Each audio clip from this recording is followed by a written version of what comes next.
Weary travelers, and welcome to the Come and Go Tavern. My name is Sheela Ornthalis, and I'll be your hostess this afternoon. Today's kitchen special is meat pockets, and it looks like Emily is currently available for a full-service package, if you know what I mean. But if you see anything or anyone else on the menu that you're interested in, just let me know, and we'll see what we can do. If I sound a little bit more run down than usual, partly it's because of the fact that I have been up since about 5 a.m., which is somewhere between 3 to 4 hours earlier than I would normally wake up. We had a show that I had to help load in.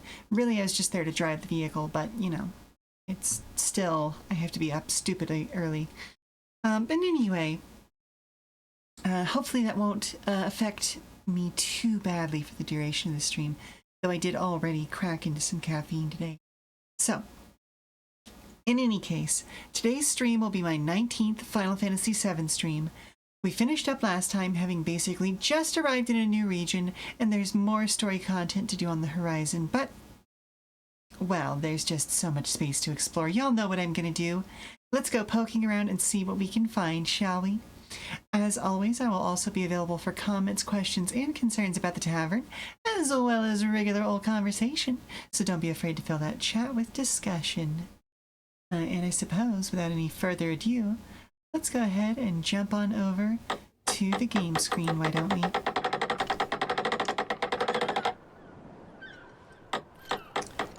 Alrighty, let's see. Last time we finished up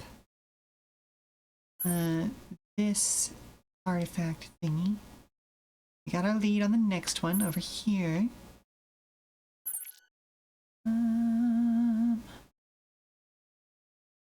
I think I'm gonna head to this tower next.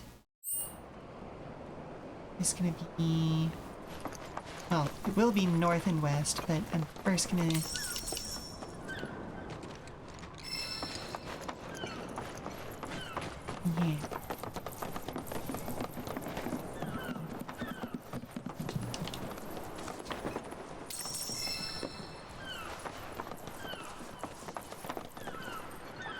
south, so north and west. There we go. That's the direction. Oh, hello.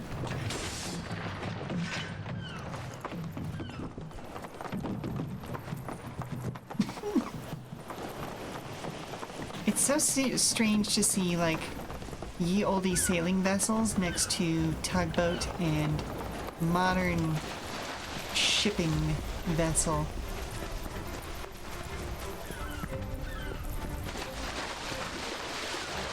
Like, I am aware of the fact that these two things exist in the same, you know, space, and that they are not temporally as far apart as most people think they are.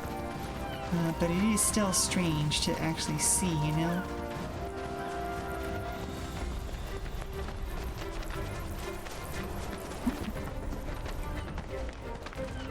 I mean, heck, I, the person behind this account, have been on like full-mast sailing ships before, so it's not a thing that I am unfamiliar with. It's just it's weird, you know?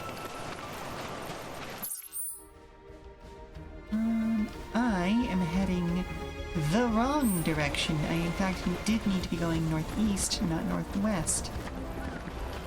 Oops.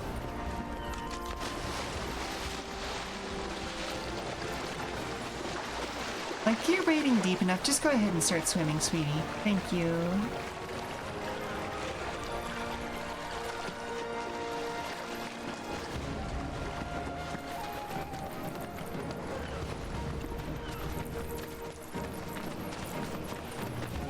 Hope everybody's having a good day today. I am overall having a good day, despite how early I had to wake up this morning. Republic of... Okay, that can't be the ship's name. Alright, yeah, it's just labeled as Republic Shipwreck, huh? Alright.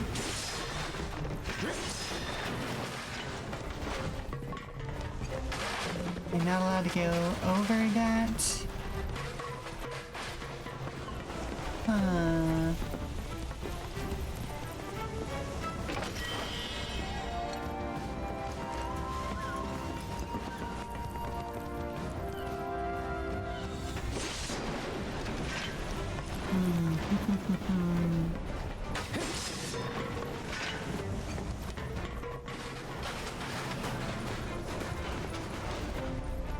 Yeah, there is no over.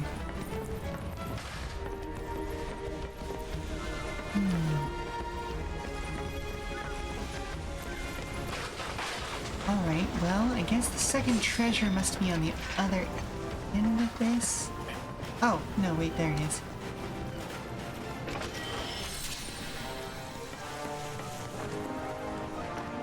Where do you want me going?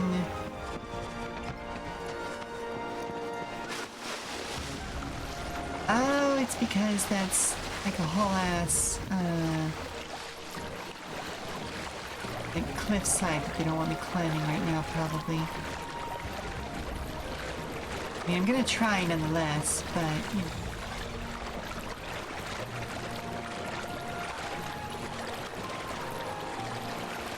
I love how Red 13's swimming animation is functionally just his running animation. Just like tilted slightly. Alright, how the fuck am I supposed to get up there?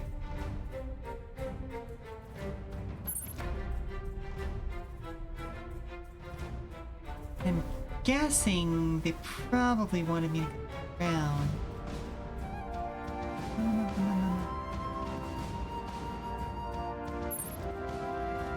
Here's the Mithril mine. Alright, you know what? Let's... Okay, so we can't fast travel at all until we get the chocobo. Okay, okay. Noted.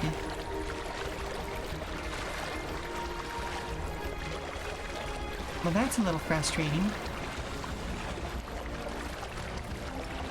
Where are other places we could maybe ascend?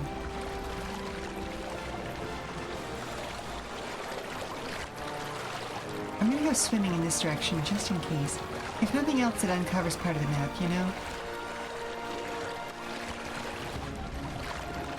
On the one hand, the water in this area is absolutely gorgeous looking.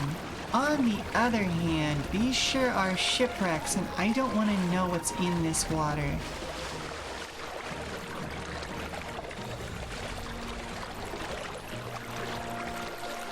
As anybody who has not lived in a coastal area or had to deal with, like, the consequences of wrecked ships and other things like that, oh, shipwrecks leave behind some nastiness. Wait, can I climb there? Where's the yellow paint when I need it? No, okay.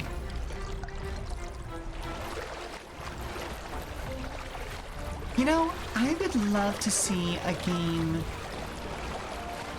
like play with the yellow paint thing in a way similar to how Portal 2 played with being able to throw around like the moon goo in order to be able to place portals pretty much as you wish. Where like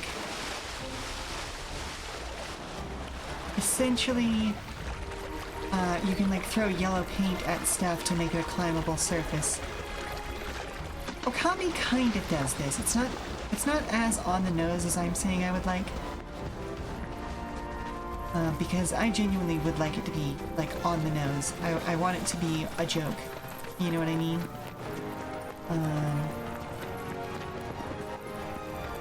Like, I want there to be an in-universe, like, yeah, we don't know exactly why this works, but it does. Kind of thing. Oh, hello! Oh, it's right here. Oh, okay, cool.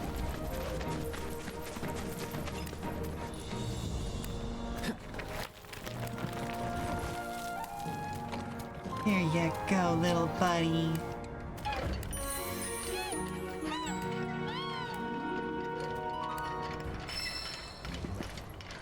And pats for you.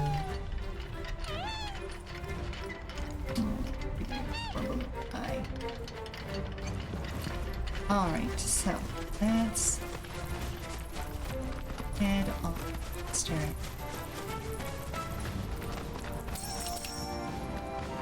Yeah, I figured as much.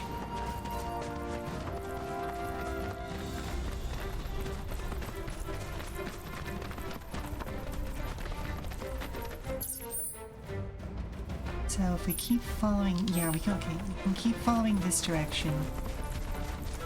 And we should make it there eventually. Now, as usual, my first couple of fights are going to be... Fiends roam this place. Rare Zemzalet variant identified. Commencing guidance protocol.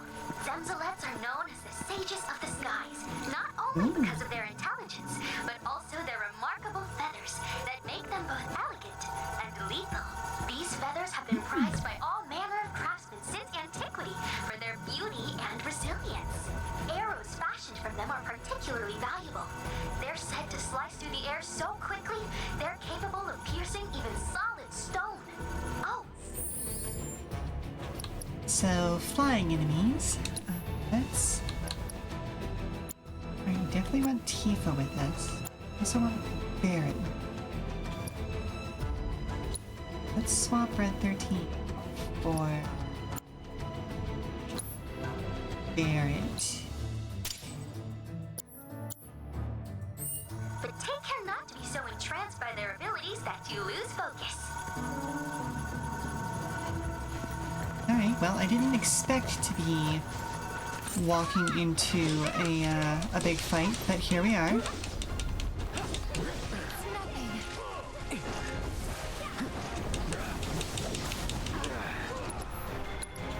Alright. Allow me. Inflicting enough damage while I was casting Soothing Breeze will pressure it. Okay. And it's weak against ice.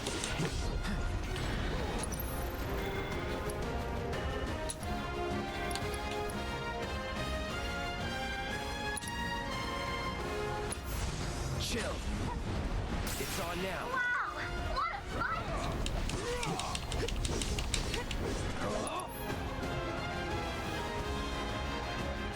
It's on you. Oh, okay.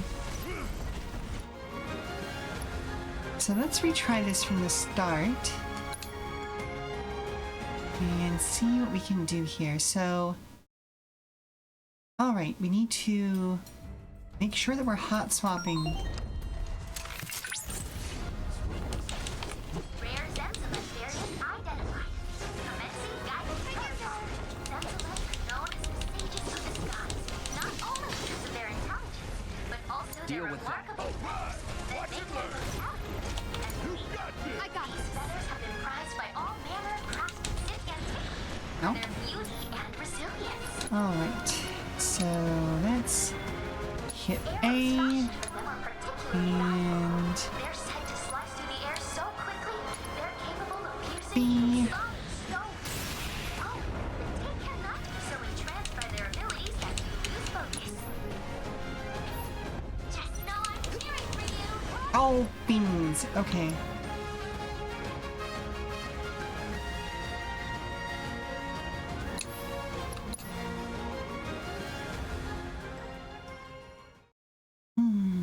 Okay, so maybe we swap to Barret and Aerith?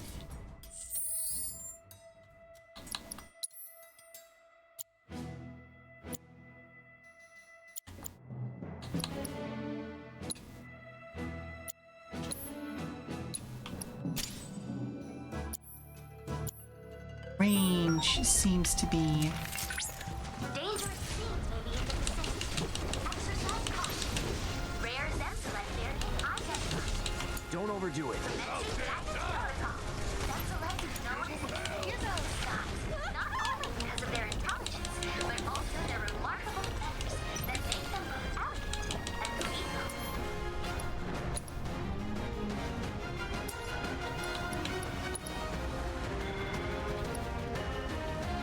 These feathers have been prized by all manner of craftsmen since antiquity for their beauty and resilience.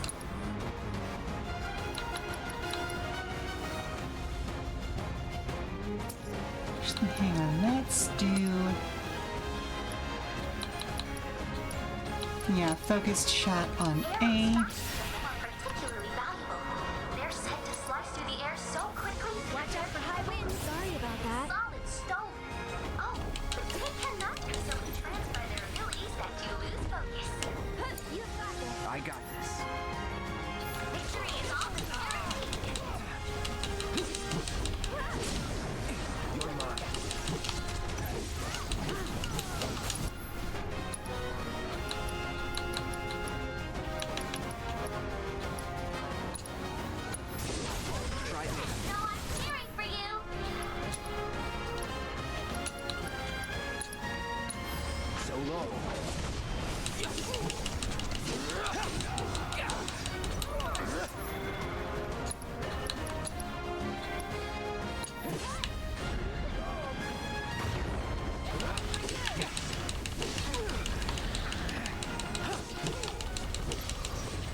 Oh, come on! Okay, that's on me. I almost got there that time, but I did not focus it down. I did not continue swapping, and therefore...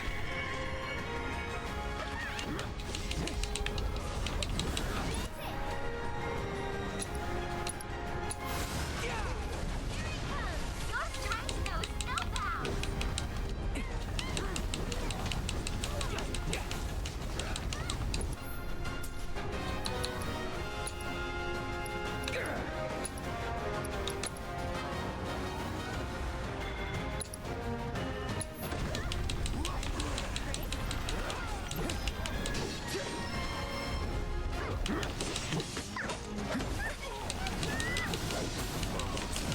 Now that's Let's the do spirit.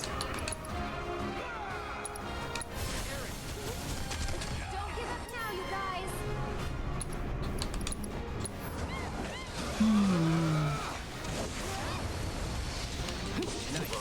Get him. Wow, I almost feel sorry for them.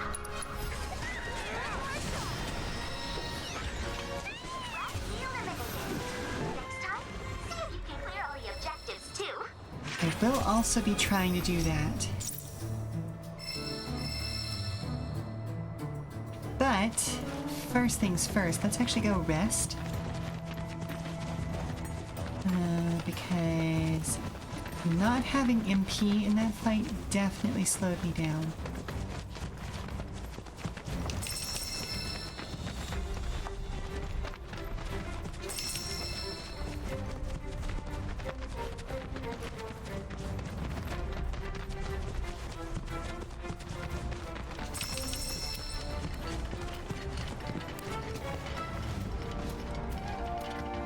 Yes, we're gonna spend a cushion and sit Cloud's bony ass down. Oh, the little baby chocobo just kind of like nods off. Oh.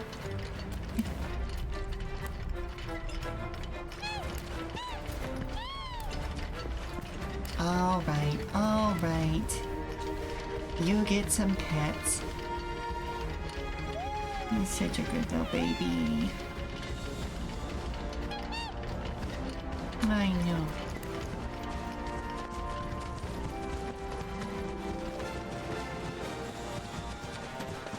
Oh, before we go back in, let's double check something.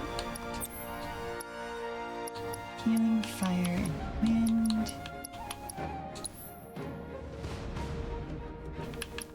And I have her steal ice materia. Okay, let's have her steal one from red.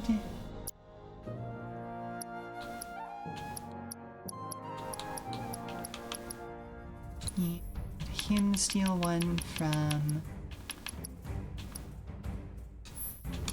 Tifa. Okay, there we go. Just because that way we can have a lot of people using ice materia, which is a good way to pressure these things.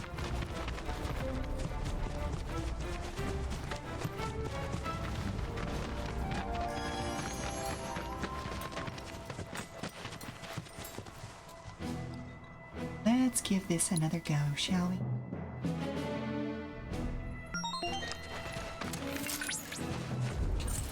Won't take long. Take the lead. Not only because of their intelligence, but also their remarkable feathers that make them both elegant and lethal. These feathers have been prized by all manner of craftsmen since antiquity for their beauty and resilience. Arrows fashioned from them are particularly valuable,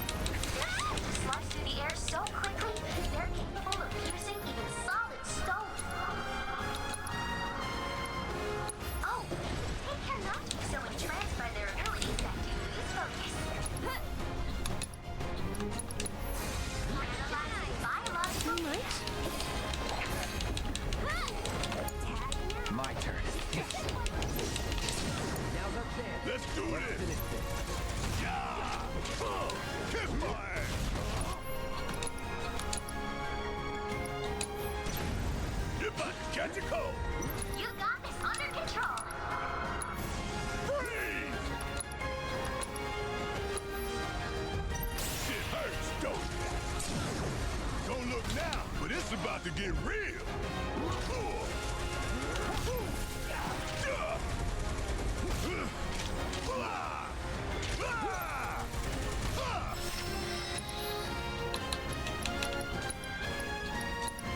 Firing one off.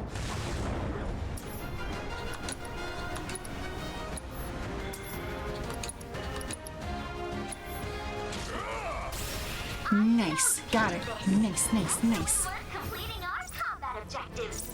Though I suspect it wasn't much of a challenge. Well, it was more challenging than I would like to admit. Okay, so let's go ahead and swap these folks out again. There we go. And then we need to get them their area back.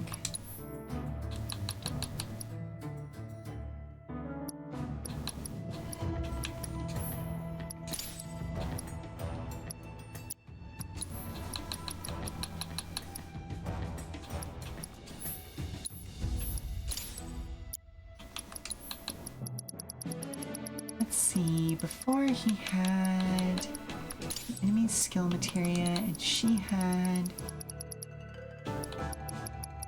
prayer materia? Yeah, prayer. There we go.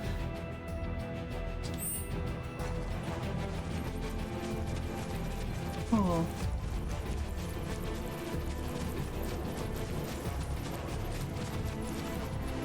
Oh, okay, well,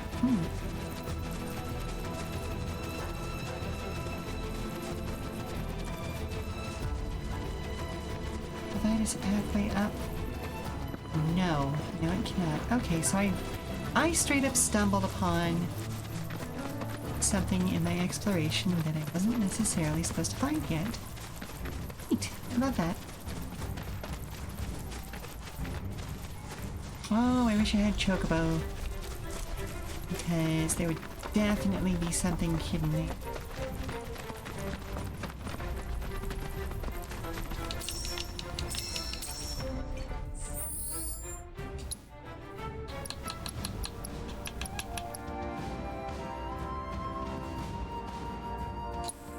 Okay, let's go ahead and grab one of those.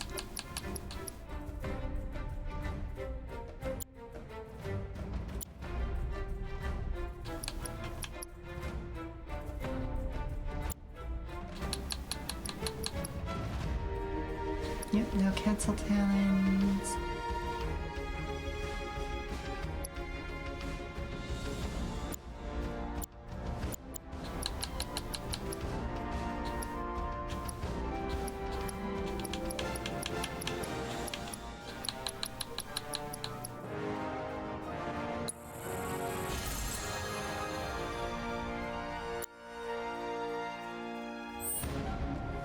Alright, hopefully that will make some space in my inventory for more collectibles. Oh, no, little baby! Where do you want to take me? Ah.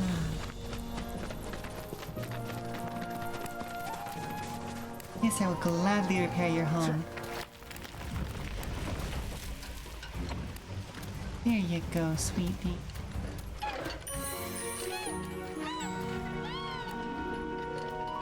I hope you meet many new chocobos, my little friend. Here, have some head pads. Oh, good little baby.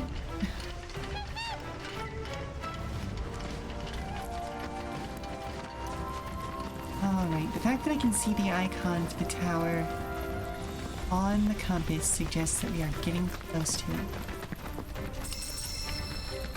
Oh, a tower. Aha!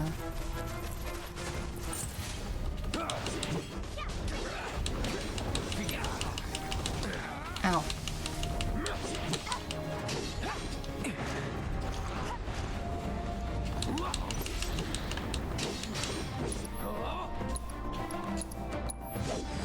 Best do it I'm right. seeing a theme in this region of flying enemies, and I don't like it.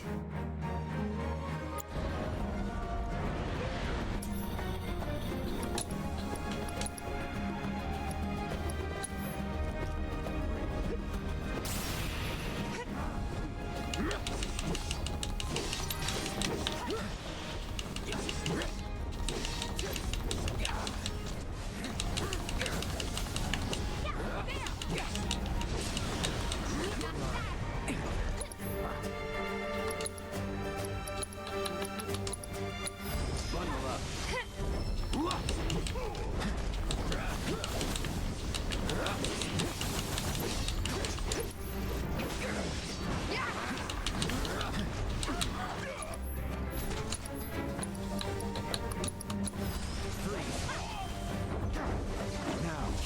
Ow.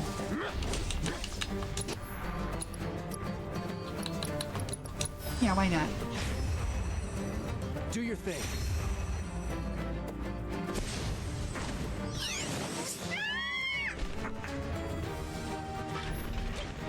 With me. Come on, buddy. Now.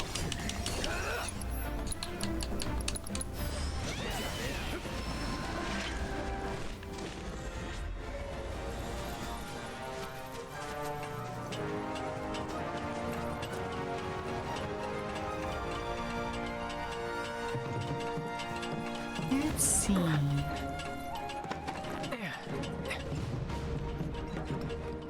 Okay, well that's just annoying design is what that is. Hello, Boomer! How are you doing today? Swimming upstream. Fair enough, fair enough. Hello, hello. Hello, Tegan. How are you? You were just chatting, were you? Oh, that's right. You were talking about like some discourse and all that sort of fun stuff. Was it the TTRPG discourse that we had going on in Goddess server earlier, or was it a different thing?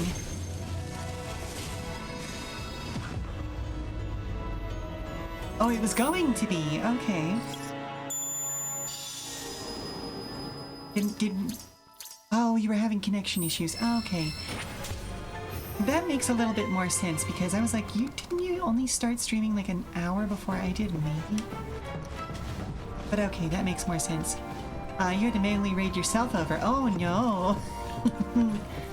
Well, hello, Dragon. I'm glad to have you here today. For anybody who doesn't know me, my name is Sheela Ornthalis. Ooh, and I am following an owl now. That was a very Tom Scott intro, wasn't it? Hello, I'm Sheela Ornthalis, and I'm following an owl. I'm climbing a wall. I'm exploring the backwoods of this new region. No, I am the goblin who runs the Come and Go Tavern here in the town of Hope. And we are today playing Final Fantasy VII Rebirth. It is a full-service tavern, if you know what I mean. So if you see anything or anyone else on the menu that you're interested in, just let me know and we'll see what we can do. Oh, that's really interesting. Oh, thank you very much for the coin toss, Boomer. Oh, hello? What? Hang on, why did my tracking suddenly go kaput? Oh, there it goes. Okay. This game is very good, but is also very much on the Unreal Engine and is a little bit leaky, shall we say, and occasionally causes problems. Like, for instance, anybody who has been around in the past knows that my scuff model is currently turned off, so that redeem shouldn't even be appearing right now, unfortunately, because it is everything and anything possible to make sure that this actually runs in a stable way. But yeah, no, I was absolutely relieved. Like, genuinely, I hope that, like, people understood how genuinely relieved I was that, like, this is just a person who does discourse, and I waded into that not knowing that fact. I'm just like, this is a thing that has annoyed me, and I need to say something about it somewhere so I don't explode.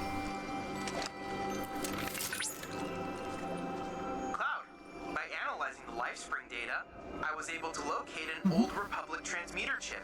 It can be found within a derelict structure that sits upon the coastline. This area But we just came from the coastline. resulting from intense warfare between the Republic and Shinra. Do mind your step as you proceed. All right, bud. We will go. Yeah, it seems like a mess, to be honest, and you logged in this morning to 170 messages. It was like, oh boy, your morning newspaper. Yep. Ah. Yeah, no, I dropped into the server. Oh, okay, so we're gonna be able to climb further. Neat. I dropped into the server because I was like, I need to say something, and I need to do it in a place where I feel safe to do so without, like, rustling any feathers, you know what I mean? Oh goodness, I didn't even go to the correct place. Wild. I went to a different place than I thought I went to. But yeah, no, yeah, it was very much a, uh-oh. Okay, how do I get down from here? There's the thing. And again, like, granted, I am a known Merkborg girly. I enjoy that game series. I say series as if wow, y'all just jumping off the cliff over there, huh? But yeah, no, I enjoy that game genre, the subsystem thing, quite a bit more than a lot of people. So I am prepared for people who don't vibe with it. Like, I get it. It is an uphill battle at times. Oh, we actually need to go to here, because that's where the Mobile Emporium is. And yeah, no, like, again, I understand that it is not everybody's vibe. I truly do understand that fact. But there's a difference between something not... Oh, wow, okay, so you're just gonna be in the air, huh? Something just not being somebody's vibe, and then, like, having a bad faith take on it. And that really and truly felt like a bad faith take. Okay, let's get an assess on this guy. Okay, arrow. Gotcha.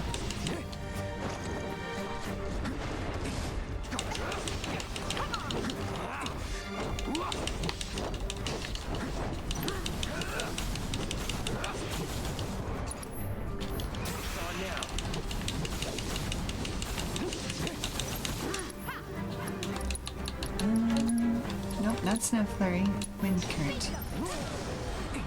Nice.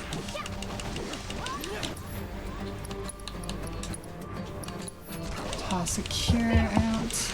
Mom, have you seen Mr. Grumbles? There we go. Ooh, the combat simulator is enough. Can you help me find her? Sweetie, oh my goodness. I'm so sorry. Did you lose Mr. Grumbles? Okay, yeah. Let me get to a safe place. Let's see, who has the most... Okay, you've got the most-ish MP. But yeah, so it just... There's being reasonable and not liking a thing, and that's completely fine. And then there is what happened this morning. And we'll talk more about that, I suppose, when we get back. Because I am curious to hear more people's takes on it. But yeah, it did not feel like they were actually wanting to engage with the piece of art as it was. And like, that's where I was approaching it from. And it took me a minute to appreciate that. I'm glad that I did made my initial post and then stepped away and thought about it further, because it did make me come to the realization that, like, not everybody has the same skill set that I do when it comes to dealing with art. And that's not a brag, that's just a statement of, like, I was raised around artists, and I was literally like, I made the thing in Got a Server about, like, I spent a lot of time in art galleries as a young kid. And, you know, talking to my parents and talking to my peers and all these sorts of things about different forms of art and how they made us feel, like what we thought the meaning behind them was, and all those sorts of things. And it was coming to that realization of, like, wait, no, most people don't do that. That is not a thing that most kids get to experience, and it's a shame they don't get to experience that. But most kids are not provided with that sort of opportunity. And so, you know, even somebody who is 24 years old, I still consider a kid, because that's the age that most of my students were. And that's not me saying that they are a child. Like, I would still interact with them as an adult, but in the terms of what worldly experience do they have? They still functionally only like most of their experiences are still experiences that were guided by other people. So they are still in an age range, early 20s. Everybody's still in an age range where they're having to learn to explore things for themselves. One of the best things you found as a parent is asking your kid what he thinks and feels about things, art, food, etc., breaking it down, understanding elements. Exactly. And it causes kids to expand their mind even beyond that moment, because they realize, oh, that is a question that I can ask. That's a question that I'm not going to say I should be asking, but that it encourages them to ask. Like, once the parent asks that, the child becomes more encouraged to ask that themselves on their own. But again, I need to go, speaking of children, I need to go help find one of the pets real quick. So we'll talk more about this because I am extremely excited to talk about it, and there's no better time to talk about it in this game than exploring the countryside at random. Because Ftagan, if you are not aware, there is a whole TTRPG discourse that got kicked off this morning, but we'll cover more of that when I get back from my commercial break, okay? So everyone, I know those of you who are just arriving have just arrived, but I hope you will stand up, stretch, refresh your refreshments, and all that sort of stuff, and we'll be right back to it in 5 or so minutes, all right? Alrighty, so I'm assuming that you looked in the laundry room already.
let's take a look at what happened since I stepped out. Because let's see. Okay, so I said hi to Kiwi. Hello again, Kiwi. Because you were just coming in as I was heading out to commercial. One of the things we learned in university was like how to give criticism and such, which is a skill you kind of had from growing up around musicians and artists, being an artist yourself in high school. The sheer number of people who could not give constructive feedback was baffling. Yes, that is very, very true. People typically are not taught how to give constructive feedback outside of a very specific segment of the arts.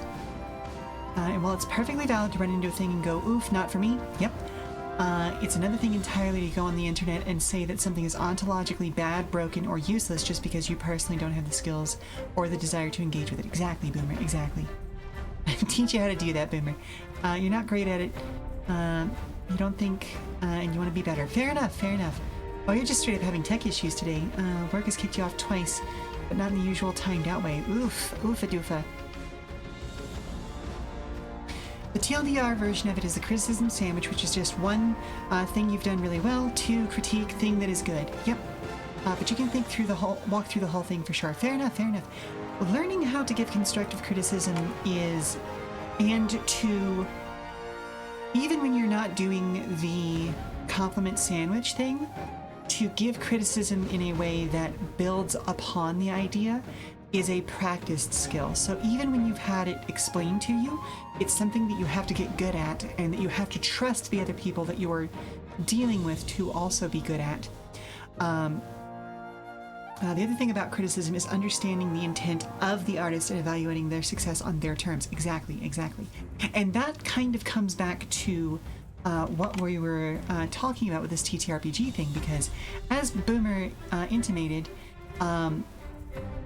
this person was basically saying that Merkborg is bad because it doesn't explain every little thing at all times. It doesn't...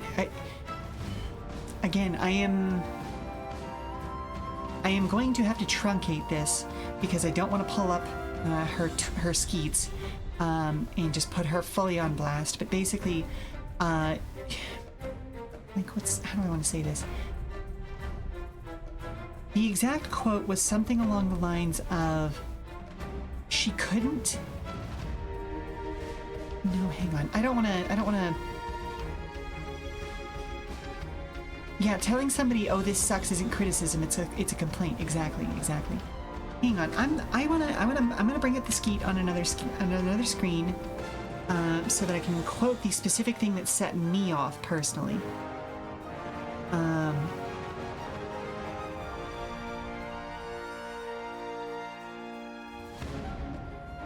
Where was it?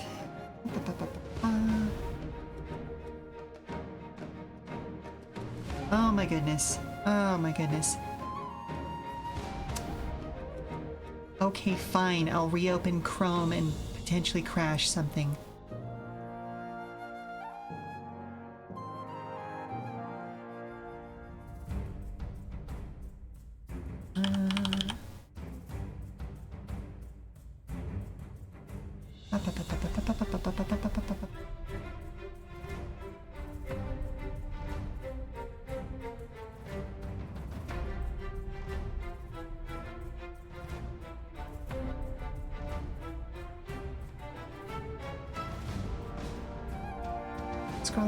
Scrolling.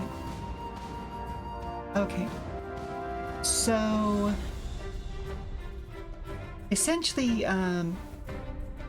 they were complaining about the fact that GMs in Merkborg have to, come up with things to describe during combat. It's not just that something that goes wrong. The dice tell you that something has gone wrong, but they don't tell you exactly what has gone wrong. The specific thing that really ticked me off was the statement that the dice tell you nothing. You're not entirely sure how combat is meant to feel, since that gets lost in the game's tone and isn't told through mechanics. Merkborg is an art game. And as I was intimating before, I had to take a step back and go, wait a minute. I understand on an instinctive level that the visual part of this game... Yeah, I hate this impressionist painting. The picture is so blurry. Exactly, it is a part of the genre. I understand that a major part of this is the art. I don't know how the combat is meant to feel. Did you look at the paintings? Did you look at the gore and the grim and the grime and the darkness and the teeth and the serrated edges and the bone breaking through and all of that? That's how the combat is supposed to feel. The rules don't need to tell you that if you are looking at the book. And even now, you can hear in my voice that I'm starting to get heated about this, even though I know what I have said. I know not everybody has the tools to make that interpretation. And if she had been willing to take that note from other much calmer heads, including Farmer Gata, who is one of the most chill and wonderful people I know, even when he gets heated about something, he is one of the most fair and even-minded. You think it's a fair thing to get heated about, to be honest? Okay, fair enough. The reason I'm trying not to get heated about it is because of that fact that I know not everybody has those tools. And in my opinion, that means that somebody else failed them because they were not given those tools. But yeah, if you're not willing to engage with a piece of art in the place that that piece of art wants to be, then you are not making an informed statement about it. And to state such an opinion as fact gets my goat, you know? This reminds me of criticism about the anime film or Look Back, where they said the story was bland, but later admitted that they watched the film without subtitles and doesn't understand or speak Japanese. Yeah. It turned me into Uncle from Jackie Chan Adventures for a second.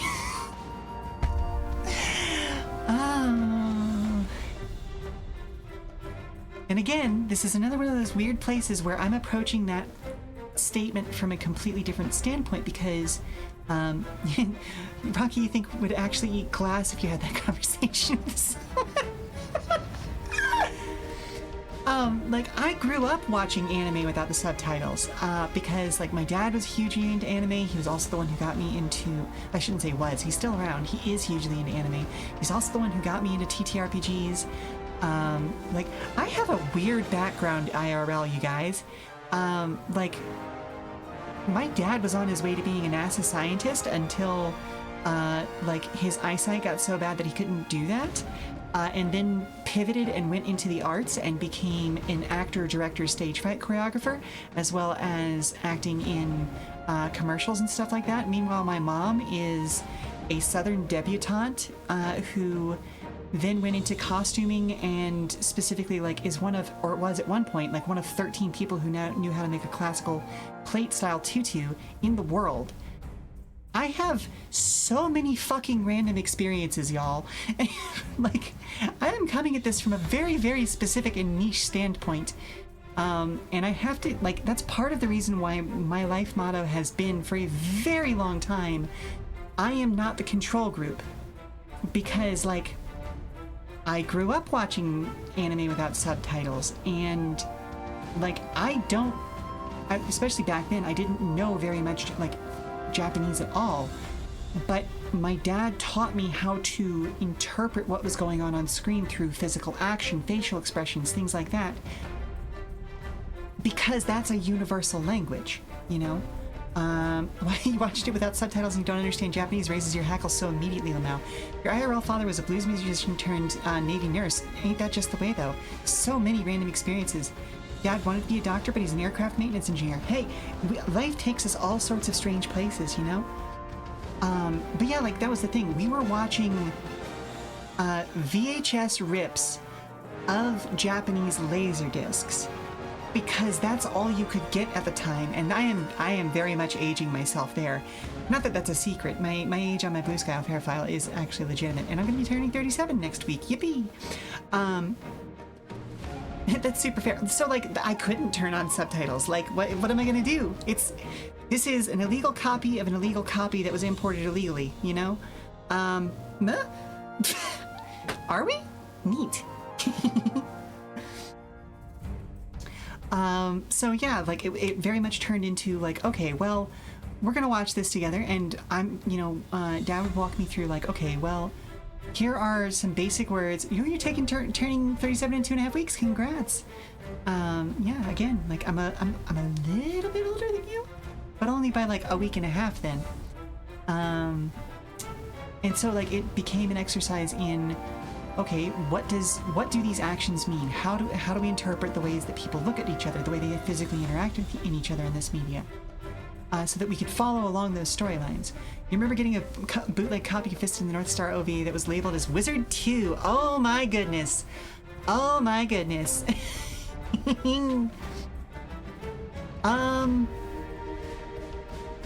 So the two earliest media things that I remember are 0083 Stardust Memories. We had a VHS copy of, again, the Laserdisc that had like the first 4-ish episodes on it, I think. And I watched that VHS to death. And then we also had a copy of Akira, which I absolutely should not have been watching as young as I was, but, here we are. I have no idea how that affected my life and led me to where I'm standing at right now, where I'm pretending to be an incredibly busty goblin on the internet, but, I'm sure there was some influence there. You think it's something that's easier with older animation that actually tried to emulate emotions and give expressions. More modern animation is so lifeless, it's hard to interpret movement or emotions. That's true. That is true. There is a stylistic change and difference. Although I would say that there is a lot to be said with some of the more subtle stuff. Like that sort of animation still does happen, but it's much more soap opera-y now. Or no, I shouldn't say that. It's less soap opera-y and more not prestige drama. Like those subtle daytime shows where it's no longer dramatically over the top in its movements, but it's quiet close-up moments. It's the stuff that we started to get when HD finally became a thing instead of everything being standard definition, which is a fun transition to talk about as well. And that's actually something you can track on television. Going from standard definition broadcasts and older stuff where everybody's acting is so much larger and much more theatrical, makeup is so much more intense, all of those things, so that no matter the quality of the signal that you're getting through, there is something to interpret there, versus nowadays when everything is in 1080p minimum up to 8K maximum for most places. 4K, really, sorry, again, that's another bit of bias. I'm used to working with 16K video in live production, so but like somewhere between 1080p and 4K, movements can be smaller, everything can be much more subtle, the equivalent of the emotional shift from stage acting to cinema, sort of, but only when we're talking about modern cinema. Because if you go back and look at movies up through, even honestly the early 90s, everything is still very theatrical, it's still very large, very big emotionally. Things on average really only started to get tighter and smaller after we sort of peaked through that first wave of action movie eras. Now, granted, there was a tightening of emotional acting in film back in the, I want to say it's the 30s and 40s, but realistically, that is actually still theatrical. A good example, if you have the time, folks, and you have the patience for it, I know that older movies are not everybody's favorite things.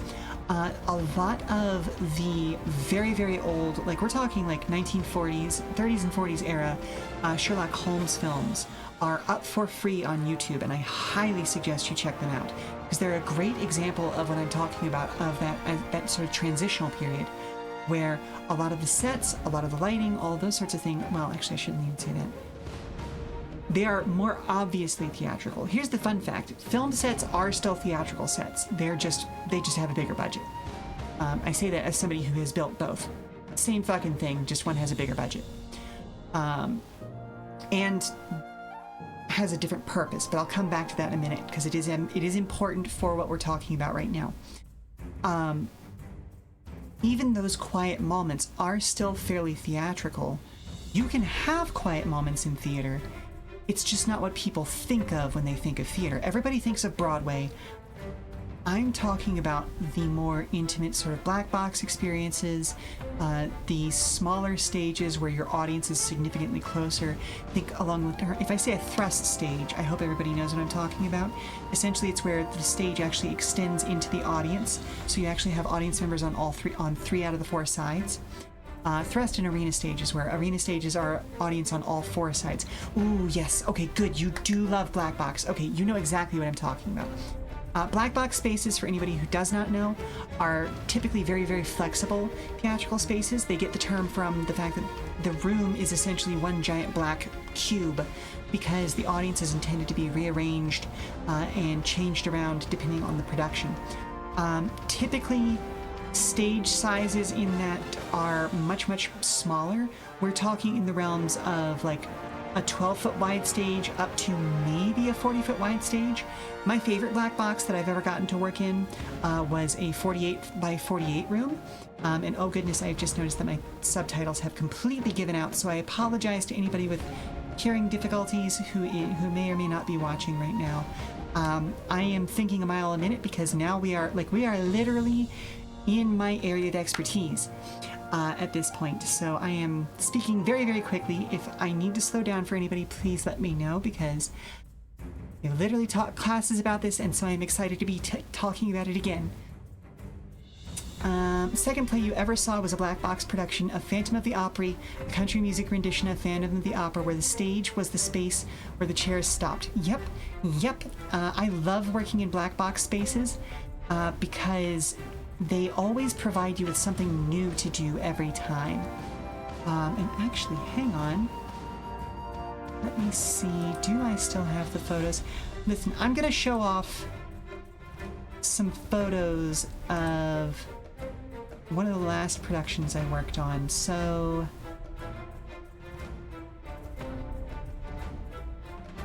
for instance, where is this going to be? That is going to be there. All right, this is just going to be enormous for a second. Give me a moment. Let me just bring this on over here. So, hopefully y'all can get a good look at this. It was your friend's first debut as a stage director. You got free tickets. It was a great experience. Also got to smoke with the actors on intermission, which is hilarious. Most of the theaters you've been to have been alley style. I'm gonna need you to explain a little further, Kiwi. Like, are we talking like a busking thing, or are we talking like found space? But so this is one of the. You don't remember the actual name? Okay. Write up a description, and I will be glad to give you the vocab for it. This that we are looking at right now is one of the last productions that I designed. I was the lead designer for the set here. This is American Idiot. And the idea and concept we were going with for this was that the cast had set up for a concert underneath a bridge. And so area in the center of the room with seating on either side. So if it's only on two sides, that would be transverse seating. Sometimes it's raised, sometimes it isn't. It could be arena. If you've got seating on all four sides, it's definitely an arena stage. If it's only on two sides, you could argue that that's an arena stage, but it kind of depends on the play area. But yeah, so the idea that we came up with was that they were going to have this. Where's my pointer? There's my pointer. No, excuse me. I would like to select the pointer. Thank you. That they had this runway running down the middle of the audience, and there is actually a pathway all the way to the back, up and into a seating riser that is just off camera over here. But one of the most fun parts of getting this built, because this was with the college I used to work for, was when we told all of the students in our technical theater production course, hey, because this is taking place under a bridge, there's gonna be graffiti all over the place. That just makes sense. So I want everybody who feels like they want to add something to add something. There are a couple of places where you need to be a little bit careful because there were, and you can see it right here actually. There were like places where we intended there to be like a grating into the sewer. So don't paint over that. But other than that, go for it. Add your stuff to it. So all of the graffiti around here, all of this up on the fencing, all over the floors, on some of the back walls, all of that sort of stuff. Okay, it is transverse staging. Okay, good. Okay. All of that was created by our students without guidance from us. We made sure nobody added anything racist or anything like that. And even got to have some frank discussions with people about symbolism that they didn't realize had racist origins. And so, that turned into further teaching opportunities that allowed us to expand people's knowledge even outside of what we were actually talking about for the show. It was a hell of a lot of fun. And I deeply, deeply miss being able to do that sort of thing. But we are way outside the realm of what we were kind of talking about earlier. Yep, transverse seating. Sorry, Opry was the third play you ever saw. You forgot about seeing Miracle on 34th Street as a kid. Fair enough. Your space has a stupid support column in it, and you're always having to find ways to incorporate it. Oh no! Oh, that tells me that somebody knocked out some walls to create that space. Oh, that's... But it is a fun challenge when you get to do that sort of a thing. Yeah. So basically just, how do I want to wind this back to what we were talking about before? And also to, I should probably continue playing the game at some point. So, it's a very small, scrappy group, and that's why you love them. Fair enough. Love people who are determined to make theater no matter what. That is kind of in and of itself the very spirit of theater. It's a few people saying, we have a story we damn well need to tell, and we're gonna tell it, even if it's a pain in the ass to do so. Okay, so I can't get up there to that yet. I see.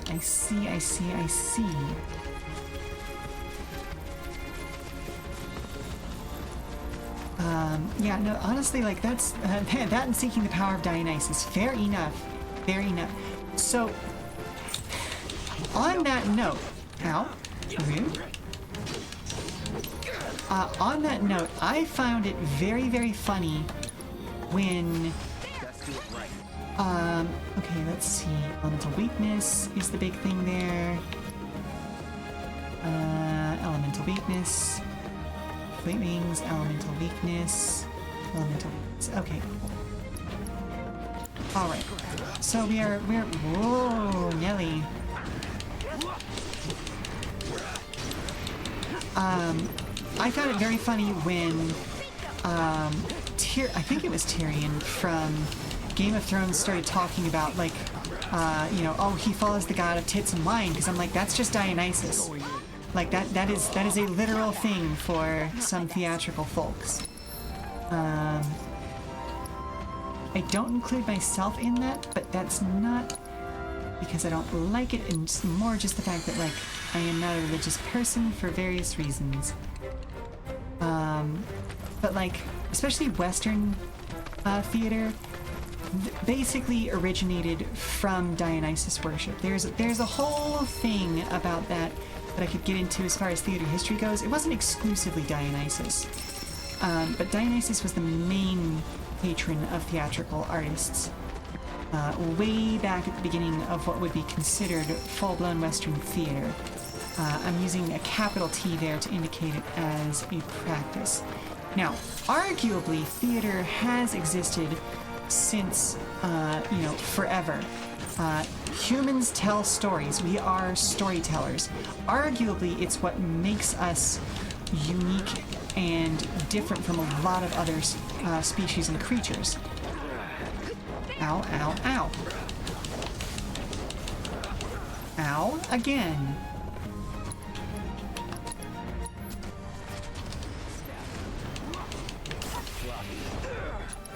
Ow, again. Alright, real quick, I need to focus on fighting real quick.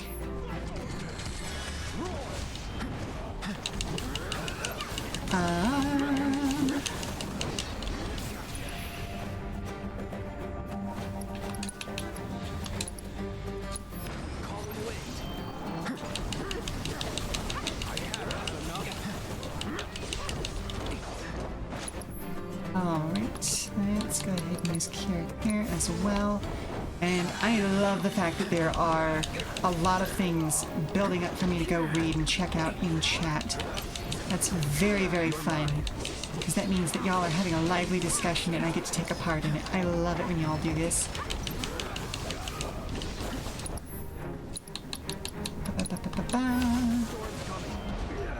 Ow.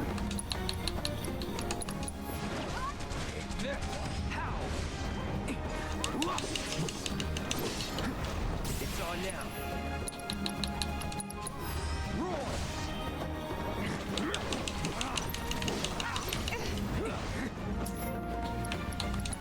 Let's go ahead and have you use... Actually, that's not where I meant you to use that, but sure. Okay. Get him.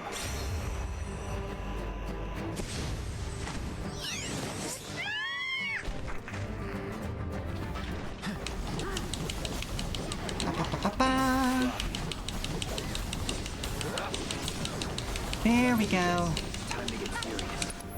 Ooh, I can actually limit break. I never get to limit break. Words. Never in doubt. Nice. Alright, so let's get to the top of this, and then we'll talk some more. Much to the annoyance, I'm sure, of anybody who's like swinging in and expecting me to actually be playing the game full time.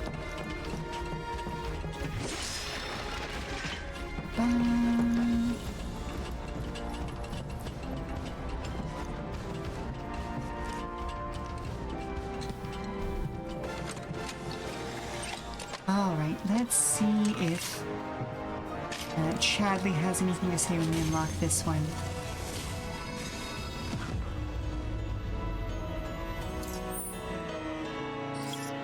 Oh, is there new gossip? Ooh, fun, fun, fun, fun, fun.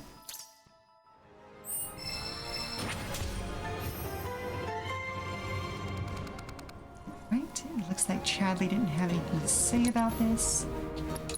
Fine by me.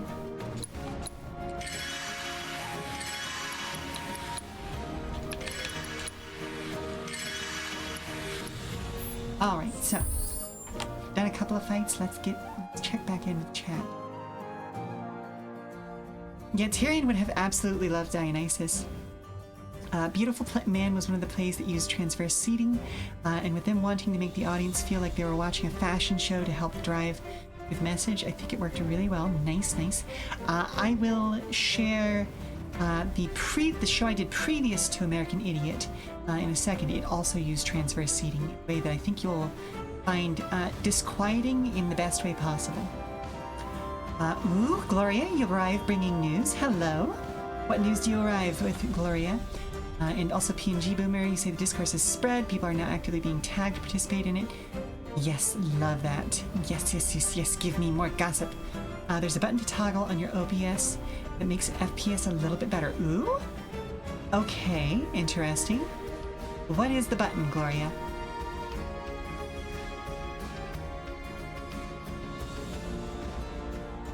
I may or may not get much out of it because I'm actually already capturing at 60 frames per second, and that's about the most that I really want to be capturing at.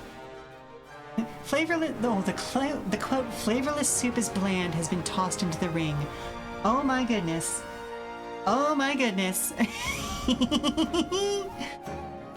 Oh. Again, oh right, I was gonna, hang on. Let me, okay, different folder.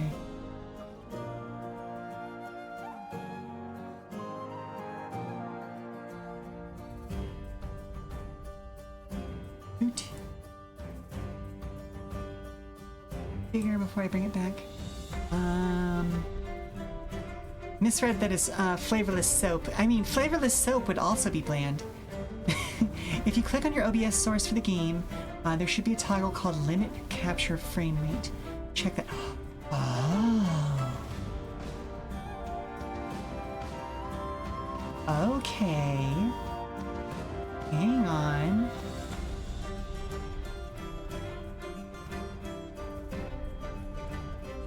No, we're not looking for a new source.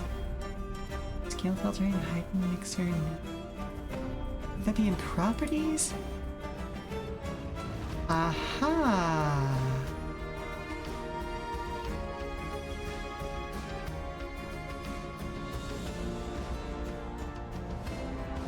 Oh, okay. Okay, that might make things a little bit better. Thank you very much. I'm hoping that it actually works. Yep, under sources, your game source, like say FF7 Remake. You want it to have a check mark or not? Yes. So I would prefer that it does have a check mark. This game on its own has been very, very leaky about like when it actually limits its frames per second. Like even with VSync turned on, manually setting it to 60 frames per second, my reporting software from my graphics card flagged it as trying to push 120 frames per second at one point, which is way too much. Like my screen only has a refresh rate of like 59.4 hertz. I'm not going to see more than 60 frames per second. That is physically not possible. And it's an Unreal Engine sort of a thing. Like Unreal is just a bad engine. It just is. It's a bad engine. But everybody uses it because they can use it for lower cost. It'll keep your frames properly clocked. Thank you very much for that, Gloria. I appreciate that. You love playing old games, though. Yeah, like that's the thing. It's wild that so many AAA games companies do not optimize their shit.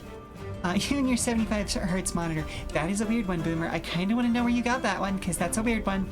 that is a strange number of hertz. But yeah, no, like so many small teams optimize the shit out of their games. They put in that extra work to make sure that stuff actually works right, and then you get giant companies like Square Enix, and only some teams in the Square Enix team, like the 14 team does an amazing job at optimizing their game. But for some reason, I guess maybe it's just that they're not given enough time or resources or something. It's some off-brand law. You do not recommend these monitors. They suck, but they cost you enough money. You don't want to replace them. Fair enough. Fair enough. Okay, so this is the set of Hamlet that I designed. As you can see, transverse seating. The stage. Oh, goodness gracious. Yes, select that, please. The stage runs center of the room from the back wall of the room all the way up to the front wall. Obviously, you can't really see that in this picture because we're taking a photo from the front wall. But audience members were on both sides. The idea for this production was that the whole play is taking place in a supermax facility, be it a mental health institution, a prison, something along those lines. So my idea was that all audience members were actually going to be raised above the stage. So you can't exactly see it from this image, but even the first row of the audience members were physically higher than the actual actors on stage. And so this area was supposed to be like a surgical ward or a holding area. So we have these large bench seats, which were the only permanent fixtures on the entire stage. This also gave us the opportunity to do a raised floor. And since we had walls going in place anyway, we installed speakers in each of the fake drains underneath the raised floor and in strategic places around the walls so that we could chase sounds all over the stage, being like drips of water, rats inside the walls, ghostly voices haunting Hamlet through his experience. What the fuck, you can't access one of your monitor's manual settings because menu is locked. How the fuck did you... Oh, I don't know, buddy. I would try all zeros or 1, 2, 3, 4, you know, however many points you can get through there. But basically, like, all of, you know, Hamlet himself was a patient in the facility, as were a number of other people, whereas the people who are kind of considered his antagonists were doctors and nurses and other things like that. And so it changes the vibe without changing the message of the play. And we even had live security feeds going from various cameras all over the set. You can kind of see the basis of one right there-ish. But you know, there were cameras inside, cameras outside, so that not only was the audience aware of the fact that they were watching the play happening, but they also had to look across at each other as the play was going on and realize that the panopticon does not just point inwards. The panopticon points outwards as well.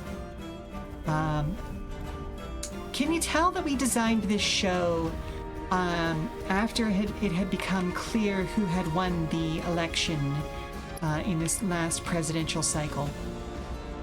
And we had thoughts and feelings about that fact. Because... Oh, hello? Hey, what counts as hurt enough to go see Aunt Elena? Oh, sweetie, what happened?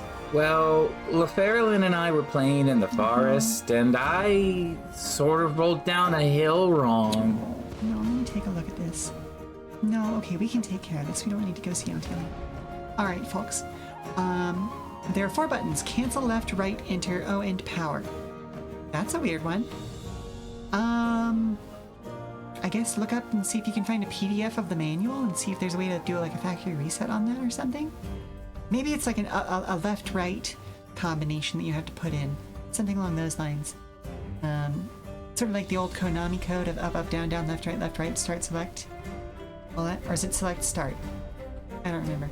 It's been a while since I had to actually put the Konami code in. But anyway, who knows, Law? Fair enough, fair enough. I'm gonna go help Fatoral get healed up, and we will be back in 5 minutes, at which point I am sure we will continue with this discourse. Boomer, if you've got any more news from the gossip mines, please do be posting, and I will come back to that as soon as we can. But otherwise, everyone stand up, stretch, refresh your refreshments, and we will be back in 5 minutes, okay?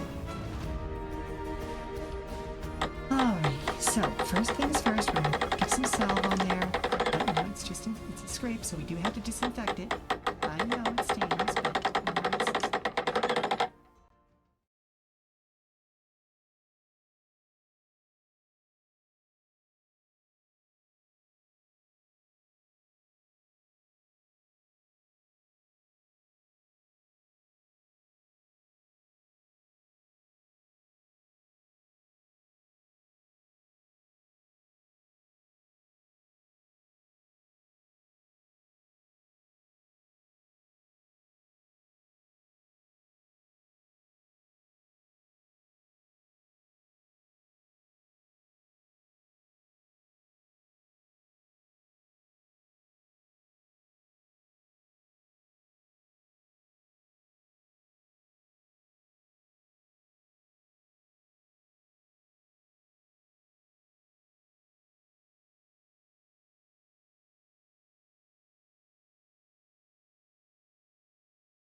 Welcome back, everybody.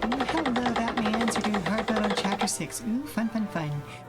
We have been very distracted today because of the fact that I have been talking about different kinds of theater, as well as talking about a bit of discourse that is going around in the TTRPG scene that I brought to people's attention on a specific server that we're in. And a number of the audience members here are also in said server. So we have of course brought said discourse with us into the game today.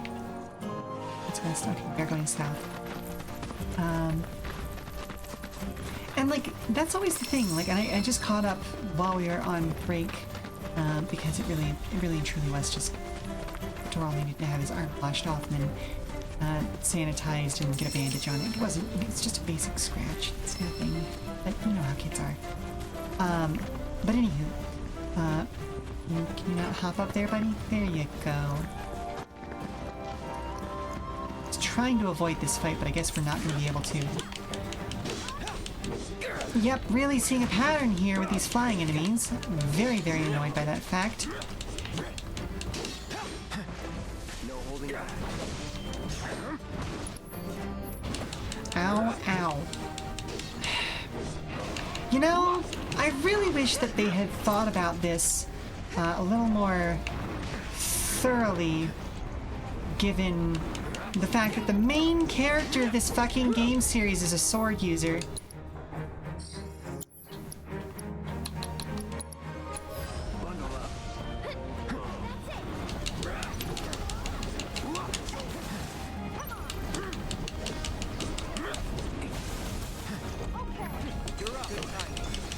Right, I forgot that the block move I have with Red 13 is a ranged attack. With me. Let's go.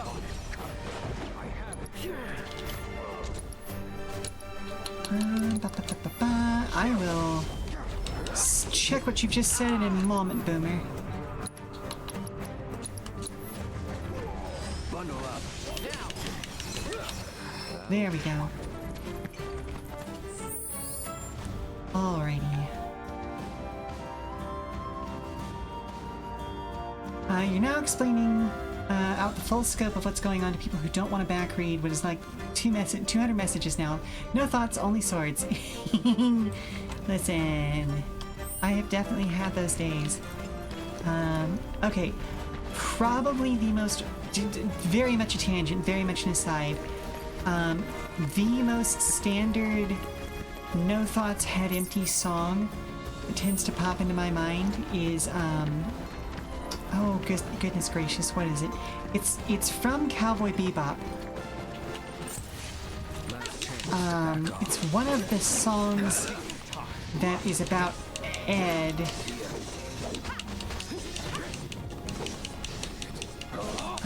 Can't backread them. Every time a work thing comes up and you come back to it, loses all the messages in Twitch. Oh no! So it's not just Twitch. This is a whole thing over in Gada's server. Basically, somebody had a hot take this morning that kind of showed her ass a little bit. Not in the sexy way, but in the, like, I'm making an uninformed statement of opinion as if it were fact, and anyone who disagrees with me is wrong. Oh, really, Cloud?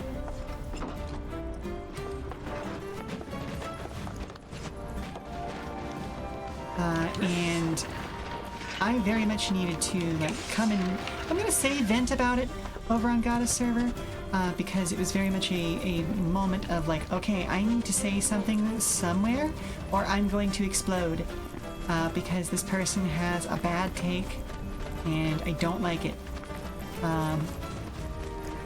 And this is kind of where we got to the point I was, oh, damn it, okay, so I can't go down this direction.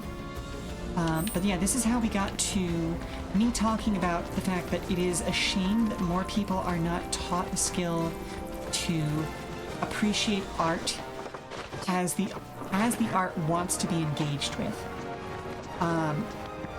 because that's where the major disconnect for this person came in, was that she didn't understand. She continues to does not, which I was willing to give credit to her on this, but the more she talks out her ass, the less I am willing to give credit on this. Where essentially just like, if you are not taught how to engage with certain kinds of art, then yeah, of course you're not going to know how to engage with that kind of art. And certain kinds of art can be challenging to engage with, even when you have that kind of training. The system that is in question here is Merkborg, which, yeah, is a challenge. And it's not for everyone. That is by no means what I'm trying to say with this statement. But trying to say that a thing is bad because it's not for you is a bad faith statement. You know? It is okay to not like something. It's fine. You are perfectly within your means to say, I don't like this thing. But when we start getting into territory where you're making definitive statements about how a thing is bad because you don't understand it, you are wrong. Now, that doesn't mean that the thing isn't bad. Things can be bad for lots of reasons. But that, simply because you don't understand it is not a good reason to say that a thing is bad. Someone else can... Oh, hello? Oh, Final Fantasy VII has crashed and will close. Oh, shit. EXGIG. Error, device removed.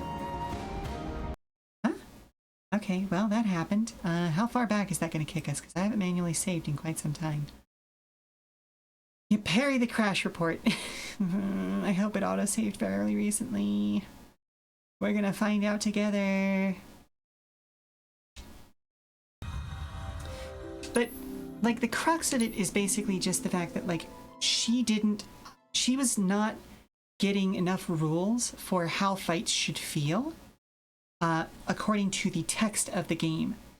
And it boils down to, well, no, you wouldn't, because that's not the point. It's an art-forward RPG, meaning that it wants you to engage in the visual aspect of it. I don't remember if there was anything important over here, so we're gonna go this way and... Oh, right, I need to switch parties because...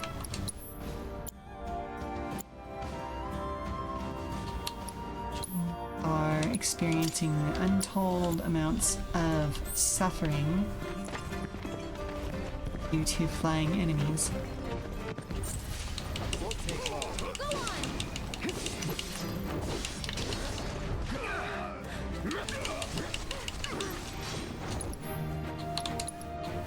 Let me go ahead and use a high potion.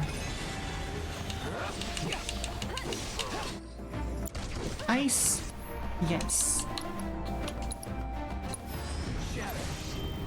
Ow.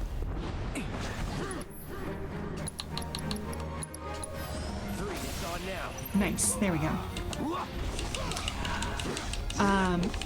And basically, like, it just boils down to, I'm annoyed that, or I should say, it started off as me going into Gada's server to complain about the fact that I recognized that I was annoyed about something that this person who, she's, on her profile, she says she's 24 years old. I'm going to take her at her word on that one. This 24-year-old who has not been taught, if I'm giving a benefit of the doubt here, how to appreciate visual art in a way that allows her to engage with it in a meaningful manner. Because the vibe, like the way that combat in Merkborg should feel, is as gritty and gross and grimy and bone-breaking and trashy and teeth-gnashing as it looks on the page. That should inform how those fights feel. But if you've never been taught or, taught how to engage with art on a visual level like that, yeah, it's understandable that you wouldn't necessarily be able to interpret that. If you are words only, if you are words forward, then yeah, no, that's going to be a challenge for you. Now, like I said, she has since been given the chance to describe things in deeper detail and maybe walk some stuff back, but no, she has doubled down. And it turns out that this person is also largely a, what's the word, a provocateur, shall we say. And so I feel less bad about being heated over the subject, but I'm also going to save in case that crash happens again. So you remember that you had issues with one of the older Marvel superhero TTRPG systems. You didn't use specific time frames. Fan, as I just realized it's closing in on 80 degrees in my office. It didn't use specific time frames, focusing on comic-like systems of panels. It frustrated you, but that was because it was outside of your usual wheelhouse. It wasn't a bad system. It was bad for how you wanted to run a game. Fair enough. That's a fair criticism. If the system is not working for you, you can modify something with the system, or you can run a different system. That's a completely fine thing to say. The reason you're largely staying out of this discourse on Blue Sky is because your only interaction with this hack is Pigeonborg. Interaction is with the hack Pigeonborg. Okay, I thought you were calling her a hack for a second, which I was fully willing to accept, but also like, okay, Pigeonborg is an interesting one. I have played a lot of Borg, like, subtitles. You know, Lamel. But I've not played Pigeonborg. It is very strange being in the circles that we're in. Like, I have stayed out of the discourse on Blue Sky other than making my vague post about specifically the fact that, like, it feels disingenuous to make specific statements of fact about something that you just don't like. You know? You don't think she's a hack. You think she wants to be mad as a personality trait. Yeah, that's fair. That's fair. That does, from what I'm hearing from a lot of people who've interacted with her before, that definitely sounds like what's going on here. You want a Swedish chef hack called Horgaborg. Hello, Mist. How are you today? We are talking about today's TTRPG discourse and how it interacts with the way that people interact with art on a larger scale. But on that note, Lucas Vatagan, I'm almost certainly sure that there is something like that out in the world. Because as grimdark as the original Merkborg looks at a glance, it is all stupidly tongue-in-cheek. It is, and like that's another part of this. Oh my goodness, we haven't even talked about the cultural aspect of it. Jan Nor is Scandinavian. It is so fucking tongue-in-cheek. Like, the tongue is so deeply buried in the cheek that you would not believe it. Like, this is like, Merkborg is functionally comedy in certain cultures. And it is so bothersome that people don't understand that. It's the same thing as Warhammer 40k being satire. Like, there is an entire group of people who deeply, they love their version of 40k, but they do not love 40k, if you get my drift. Just because, again, like, there is an aspect of satire to it that, and like, even some of the modern 40k designers, I will accept as an argument, don't really get 40k. Not in some important ways. And it's specifically because of the fact that, like, the early designers who made it, and this is another game, and keep in mind, 40k and Warhammer Fantasy were both cobbled together in the proud tradition of, well, we started making D&D miniatures and then lost the distribution license, so we had to link our miniatures into a game system that was all our own in order to keep making profits. See also Malifaux. Did I just hear a doe or... No, hello little baby! Hello. Let's go find your home. And so these things, like, a lot of the early lore is cobbled together, Sword World vibes. You're not wrong. A lot of the early stuff is cobbled together in a way that is just like, well, we have these assets. how can we put them in one world that makes sense? Like, so many of the games that we know and love nowadays were made in this way originally. I mean, even honestly, Dungeons and Dragons itself was, if you go back, like, arguably from the chainmail. Oh, we're not going to be able to get to that because we don't have the chocobo from this area yet. Okay. I really need to find that chocobo.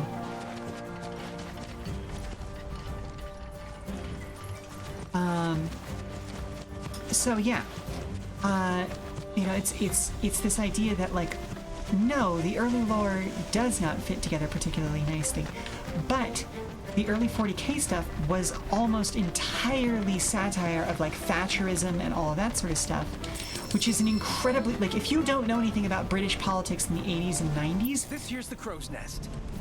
Base of operations for our anti-Shinra activities. Okay. Sorry, but we're keeping things locked down after the trouble and under... Okay, so we can't go that direction right now. To the north we go instead. Which we can't go that direction right now because we need to send the waterfalls. I'm gonna go ahead and fast travel. Wrangle a local choke. Okay, I can't fast travel right now. Just can't fast travel at all. Good to know. But yeah, like, some of the, like, there are photos of a space dwarf versus orc battle, which I want to say was the very first battle report in White Dwarf when it very first started publishing, where the orcs straight up have Margaret Thatcher on their battle standards.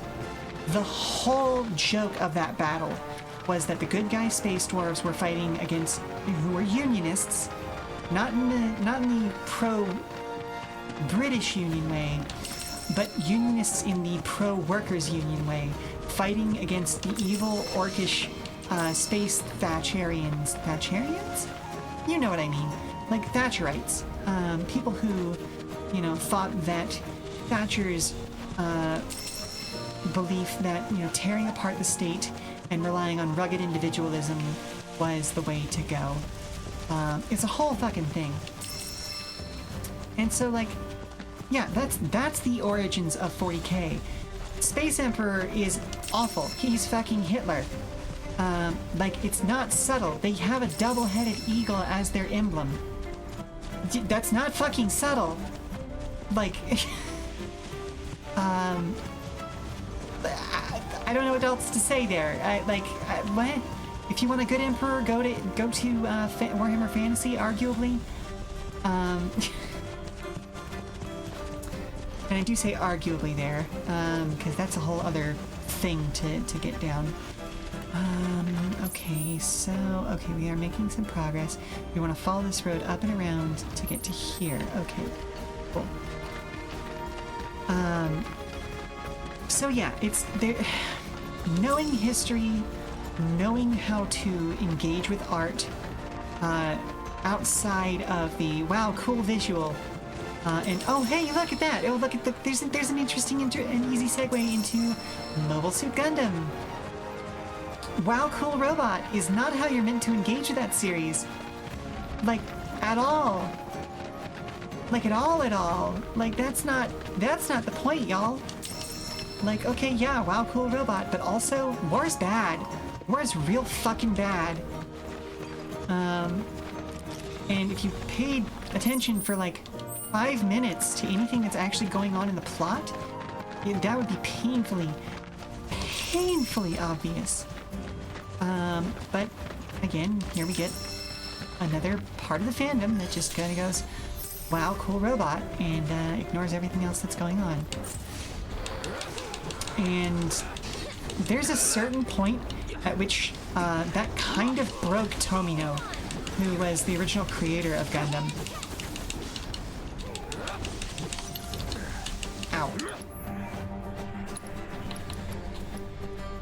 Are you ice? You're ice.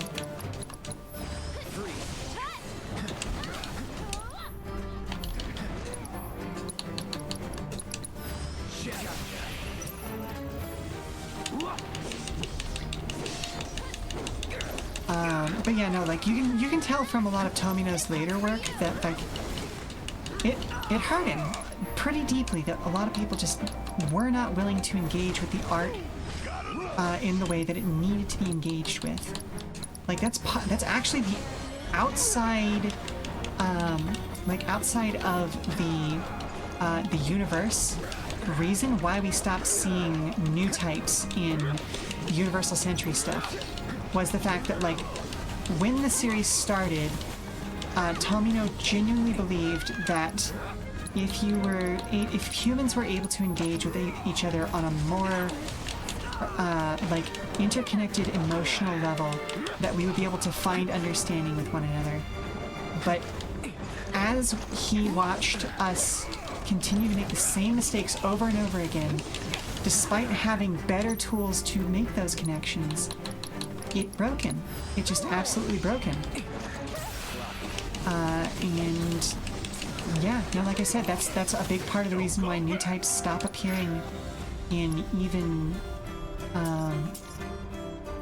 Universal Century Timeline stuff, is just the fact that like he couldn't stand it, you know? Wild to imagine modern orcs being tied with led by a neoliberal. Yeah.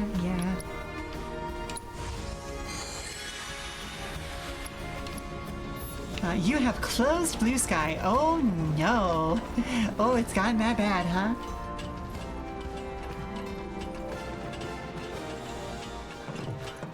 But yeah, and again, like I am disappointed that this is a running theme with a lot of art of like not being able to engage with it on the level where it wants to be engaged. But I'm not exactly surprised by it. And I try not to be mad with people about it, especially when people are willing to learn. Like if you say, hey, if you're not getting this, would you like to talk about it so that I can help you get it? If people respond to that positively, then great, we can have a full-ass discussion about it and learn things and learn to be better people. A man, derogatory, has weighed in, and you have a 50-50 opinion based on what he said, but you do not like this guy enough that anything he says pisses you off. Oh no. Oh, is it the one that was mentioned over in Goddess server? Luke something, I think is his name. Because if it's that guy, then yeah, I fully understand where you're coming from, Boomer. Yeah. You think it's just sad people can't appreciate things that aren't for them? Yeah, it is, and like that's a big part of it. Yeah, no, you're 100% valid for that, Boomer. He is. What's the phrase like? It was something from I think was it Falcon and Winter Soldier, where they were like he's out of pocket, but he's not wrong. He says it in the worst, like you're saying it like an asshole. So even when I want to agree with you, it's hard. Yeah, no, I get it. Like, you don't like Dark Souls, but you can acknowledge it's a good game. Yeah, exactly. You get things that work, and it's well-made art, but you'd rather hit yourself with a ball-peen hammer than play it. Yeah, also fair. Like, I kept bumping into the Soulsborne series over and over and over again because, like, I knew it was exactly the kind of thing that I should like, just based on other things that I do enjoy. Oh, there's an activation site. So we're gonna head southwest? Yeah. But yeah, I definitely kept bumping into the complexity of its systems in ways that made me put stuff down often before I even got to the first dungeon. But then Elden Ring actually worked well enough as an introductory that I was able to finally start playing more of those games. But that is also not me saying that everybody now has to go and do that. It worked for me. It might not work for you, you know? And that's kind of the crux of this point, is that, again, we come back to the fact that not everything has to be for everyone. Everyone's going to have different taste. We're all going to enjoy different things. I deeply, deeply love Merc board-based systems. both for the aesthetic of it, of like, yeah, no, this is grimy and gross and stuff to a point of comedy. Like, this is so stupid. It falls into that same niche of like, of heavy metal where it's just like, yeah, we're being dark and growly, and isn't this stupid? And we all agree that this is a bit. This whole thing is just a bit. But it's fun, and it's fun to dress up in all black and do war paint and makeup and stuff like that, and you know, go and, you know, fling your hair all over the place, run into each other, and maybe start making out in the mosh pit, and you know, just have fun with it, you know. I don't know. Did the subtitles catch that? I don't know. Listen, if I ever get around to posting, y'all will see just how much of a metalhead I am to this day, even in my late 30s. I was absolutely rocking it out to Visual K back in the early 2000s. I was going to metal shows. I was going to punk shows. Actually, I still go to metal shows and punk shows. I'm just the elder in the crowd now, and maybe don't bump into me so hard. I have bad shoulders.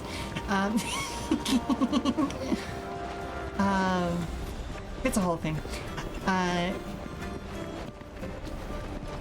Love metal music, love the kayfabe. Exactly. See, like, that's the thing. That's exactly the right word. It's kayfabe. We're going to act like we're being serious about this. We are not. We absolutely are not. Like, oh, hello? Chadley? If you wish to proceed any further, you'll need a hardy mountain chocobo. Okay.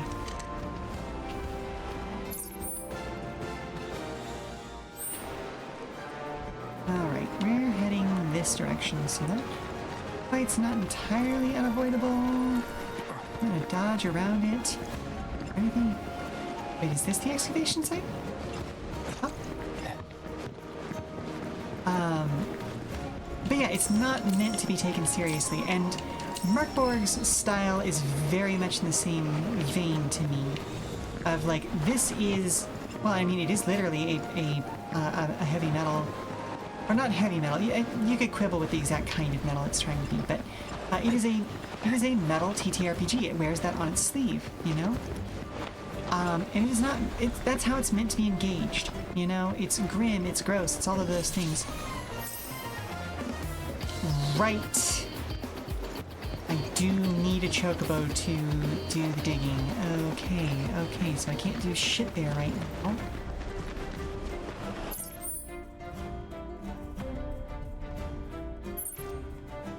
Well, I guess we're just gonna continue clearing the map then. Hello, little baby! Where's your house? Show me where you need to be. And on top of that, like, the rules for it are speedy enough that I don't feel like I get bogged down in them, you know? There are enough rules to cover what needs to be covered, and that's about it. Now, that being said, Merkborg is not my favorite of the Borg systems. Actually, I would say probably my third favorite of the Borg systems. Second favorite is Cyborg, because any game that explicitly says fuck the police and corporations, just chef's kiss, amazing. But my very favorite one is one called Death in Space. And I'll come back to that in a minute because I see that we have lots of messages. You're 14 at your first show, got into your first pit as a child. That show is nuts and maybe a little dangerous, but you had such a good time that you kept going back. Even to bands you didn't necessarily listen to or like just for the crowd feel. Exactly. It's a whole fucking vibe. In the way that World of Darkness is meant to engage with the dark, mysterious, sensual elements, Merkborg is meant to deal with the dark, visceral, brutal elements. Exactly. You get it. So, my favorite Borg system is Death in Space. And that version of the system seems to have the smallest engagement, and I feel like it's deeply a shame, unfortunately, because it came out right around the same time that Mothership for 1E was being developed, and I think it got overshadowed a lot by Mothership, which is very unfortunate because they do two different things. Mothership And I hope anybody who has read these games will see where I'm coming from when I say this. Mothership to me is about a universe that is generally good, but that you are having the worst possible day in. It is the film Alien. This is a normal thing. We do spaceship stuff. But things have gone horribly, incredibly wrong. That's Mothership. It is the worst possible day in a good universe. Generally. You don't have to play it that way, but to me that's how the system is set up. Death in Space, on the other hand, is about existing in a universe that wants you dead at all times and giving the middle finger to God and saying, I will survive, fuck you, try me. That's why I love Death in Space. Because I love that sort of, well, it is punk in and of itself, that sort of survival aesthetic of like, you're not always 100% of the time in immediate danger of someone shooting you, shitting you, stabbing you, gnashing you, biting you, sending you off into the shadow realm, yada yada yada. But you know what you are in danger of?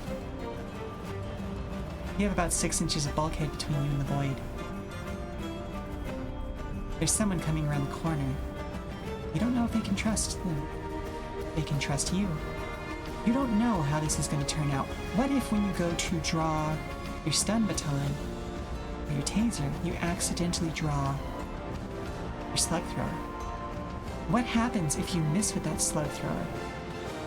Do you have full powder in those bullets? Do you have the quarter load in those bullets?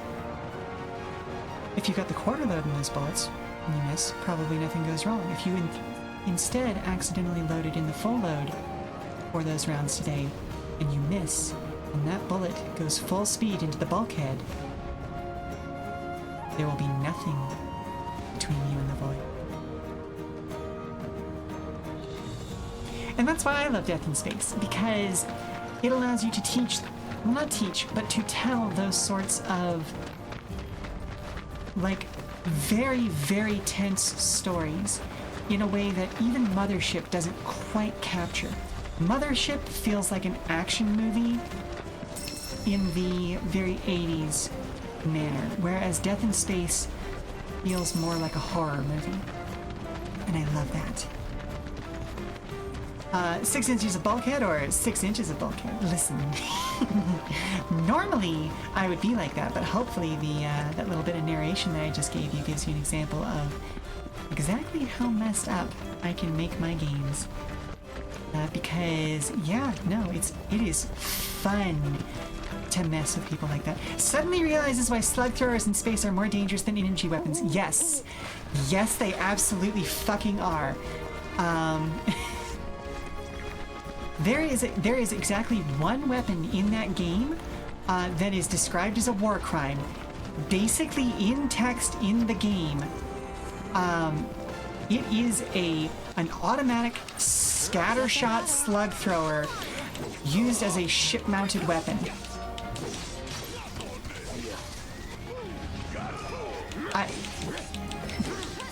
You mean you can shoot a shotgun in a submarine safely? Sometimes. Hang on a second. I want to engage with all of these things, so I'm going to come back to that, Fatagan. Sometimes you just don't think of things, even as a Star Wars peripheral fan. Do you ever build something and then don't have to use it months later? And then have to use it months later and don't remember how it worked? Yeah, me neither. Yeah, exactly, Kiwi. So, here's the thing, Fatagan. Yes, you can do that. When was the last time that submarine went in for repair? How well maintained is that submarine? If you are having to live in a universe where all technology has been recycled and rebuilt and what's the other word I'm looking for here? Repurposed for centuries upon centuries, where you don't fully understand how some of the mechanisms work, where you don't fully know who the last technician who worked on something is. Are you going to trust that you can fire that gun inside? What happens if you hit a weak point? What happens if you hit a place where, you know, it is just a bad idea? You know, maybe you hit a window, maybe you hit a panel in just the wrong way and everything starts to give up the ghost. Or alternatively, oh, hey, enjoy another service life extension. Yep. Yeah, exactly. And when are they having an off day? Do they know what they're doing, or did they just charge you extra? Exactly. There's also the fact that a submarine has positive external pressure. So even if you, let's say you punch a hole all the way through, depending on the depth that you're at and where you punch that hole all the way through, you're gonna get a leak, and it's gonna be a problem soon, but it's not necessarily a problem now.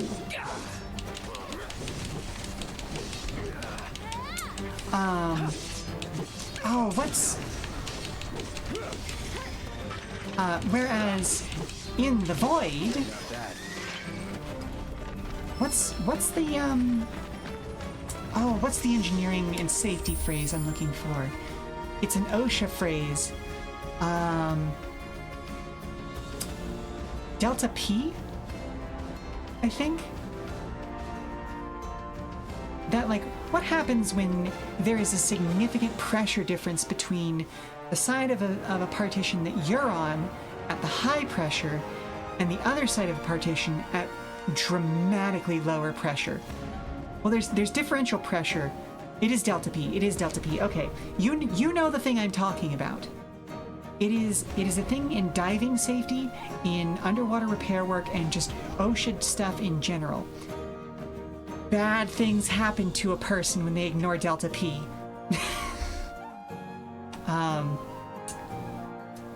I like not being made into meat spaghetti, thank you.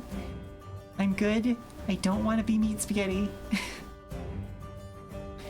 You know what system you adore that's literally all vibes? Paranoia. Yes! Okay, I got to play in a couple of Paranoia sessions when I was younger. It was just sitting in on some existing sessions at a hobby store. God, you hate Paranoia. Fair enough. It's such a good game, right? Hate Paranoia, positive. The literal rule for players in Paranoia is that players aren't allowed to know rules. It's baked into the system. I love it so much. But I have not gotten to play with a consistent group, or even honestly just a group of people that I properly knew. I would love to drop in on a game at some point. Honestly, the biggest threat would be shooting the reactor steam plant in a sub because of delta P. You enjoy going instantaneously unconscious because of steam line rupture. Oh, yeah. People don't understand just how much a pressure differential can fuck them up. This is Junon? Everything above us. Below is under Junon. Little more than an impoverished fishing village. Figures. Shinra's always gotta have someone. I hate to interrupt your stream, my little flower. No, you're fine. But there's a customer issue out front. Oh. Little issue, big issue, what are we dealing with here? Just the former. Okay, fair enough. Sheila, you would run a game of Paranoia just to give me a chance to play? Oh! The real challenge would be duping your friends into willingly joining Paranoia again. Oh no! I know my friends are always game for it, so we'll talk. Well, maybe we'll talk once I get back. Who knows? You would love to hang out and watch Paranoia. Fair enough. You'd probably be willing to play, or be willing but not play. Oh, okay. Oh. Okay, both names are purple. So I didn't track it. It was Kiwi would be willing to play. Ooh, fun. Okay.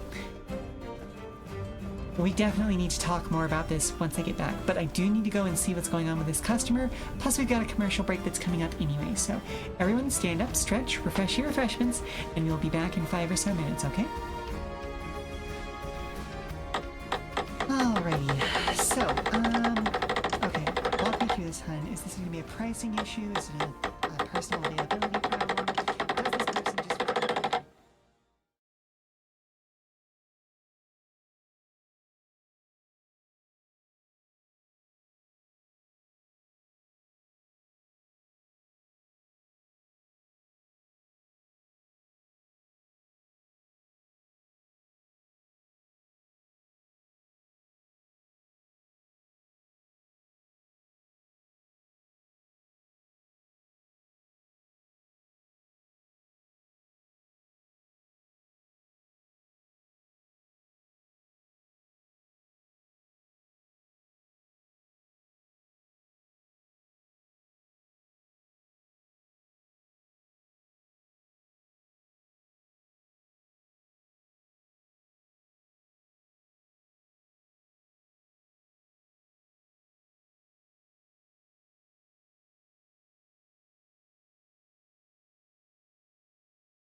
So, Dragon has found a Star Wars mod for Hightail. Let's see how good it was. You haven't been looking for it. Nice. But still, fun to find. Welcome back. Thank you very much, Boomer. I appreciate it. Okay, this is in a different Discord server than the one that we're all in. But I have, because of my history of being a set builder and just a general theatrical technician, it has become a meme to post very unsafe things and tag me with them in a couple of servers that I'm in. And somebody got me with one, and I was reminded very quickly of one of my favorite GIFs, which is a remix of a song, or a rewording of a song. Oh, you do that to a friend. Good for you. He was a lighting tech. Oh, yep.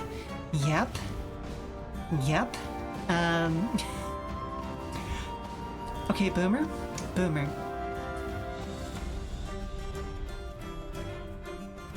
I'm gonna teach you a phrase that may give your friend an aneurysm. Ask if he has ever encountered a light-emitting resistor.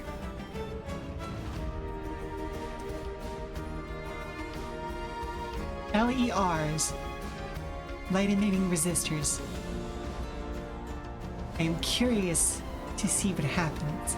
Also, hello, good morning, Circuit. How are you today? Hope you're doing well. I am hopefully teaching somebody how to get the goat of somebody else they know. But something can happen in TTRPG talk while you're asleep. Oh, yes, it did. I'm so happy. You have asked him. Amazing. Cannot wait to find out what happens. Yeah, we've been talking about it here because I sort of kicked it off. I'm not going to say that, like, I was reporting on a post that I saw, and I was like, I need to talk about this somewhere or I'm going to explode. How caught up are you on the thing? Let me know in the chat and I'll come back to that. But the joke I wanted to make was that somebody posted a thing about power strips, and it was a picture of a power strip that had 5 out of the 6 outlets had visible burn marks on them, and they were like, well, 6th time has to be the charm, right? And then the follow-up post was hospital. And my response to that was just a reworded GIF from Charlie and the Chocolate Factory that just, come with me and you'll be in a world of OSHA violations. I swear your house was vibe wired. Oh no! Oh no! Oh no! But yeah, Circuit, let me know how caught up you are, because like initially I thought I was being out of pocket because I was like, no, you know what, I'm getting heated about this instantly. I want to make sure that I'm engaging with this on an appropriate level. I should take a step back, control my biases, and then other people got involved and went, no, you're right. But also probably shouldn't engage. So here we are. It's scorch marks on the wall outlets. Yep. Had to renovate the house of a local handyman. When wires misfire, you can't breathe because of the copper. Oh.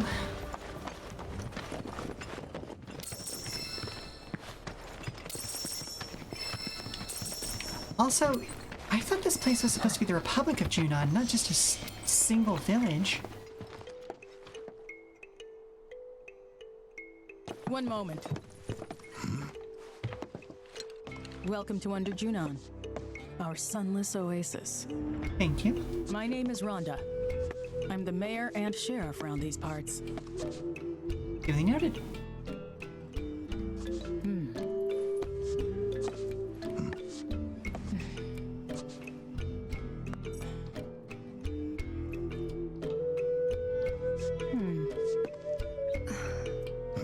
What? Avalanche, huh? I mean... That depends on who's asking. A woman who could turn you in. And be $100 grand richer for it. That's true. Well, you know what they say. Can't take it with you.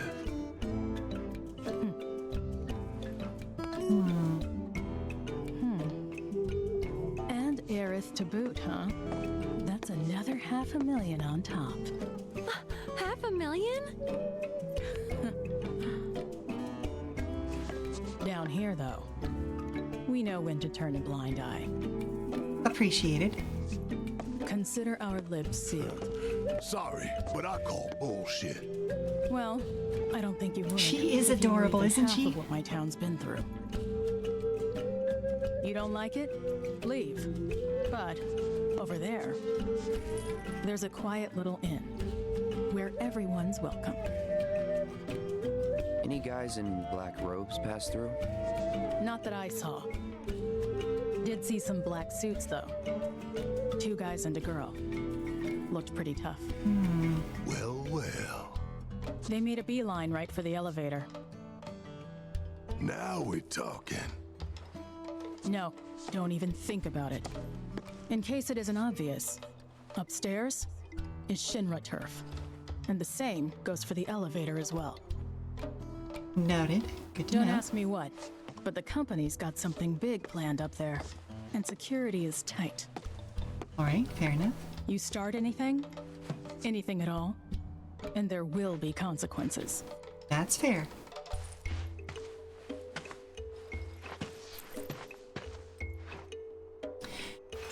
So, I can definitely see where you're coming from on that, Boomer.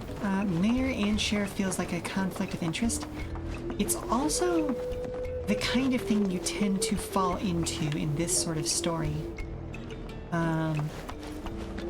It's not necessarily... There's gotta be black robes around here somewhere, so how are we gonna find them? That would depend on where they are headed. That's very true. If they mean to continue west, there are only 2 ways off this continent. By sea or by air. Okay. Right. Might want to ask around town then. Locals will know routes not on the map. May have even seen stragglers pass through. Or got boats for rent or something. How about we meet at the inn when we're done? Sounds good. And remember, low profile.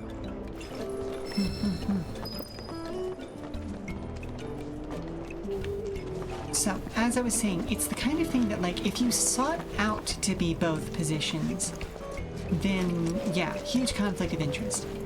But if you end up in both positions because, like, you know, there's nobody else doing the jobs... Oh, made your way out here, huh?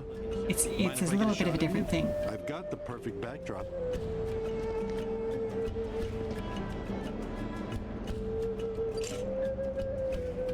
Sorry, reflexive, like, okay, we're taking a photo, let me just... Fascinating little town. Freeze, you know? Water is especially so. I mean the color. This beauty comes at a dangerously high price, though. It's worth documenting before it's gone. Anyway, if you know any other camera-worthy subjects... We have a new scenic spot. Neat. Aha. Have you met Priscilla yet? You'll know her when you see her. She's such a special girl. Cute as a button and clever to boot. It's no wonder that Dolphin has taken a liking to her. Priscilla's even managed to teach her Dolphin some tricks. She's our town's pride and joy, I tell you. Good to know. You sound like a very proud grandma. Hey there, looking to augment your folios? But yeah, no, that's kind of why it falls into, like, often companies that are passed down through familial lines, like the first person who runs it does a fairly good job, may even have, you know, like fully support workers' rights and things like that. But then the longer it stays within the same family, the longer that that family just has money, the more disconnected they get from people. Team with your partner in time. Enemy's ranged attack to unleash a counter-strike.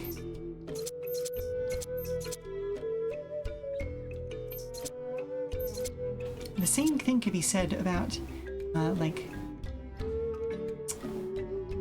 you know what? Let's go ahead and pop. About a lot of, like, royalty in the same. Like, somebody who does win their position as royalty via connecting with people is going to be much better than their descendants who are just used to being royalty and don't understand why it was needed in the first place.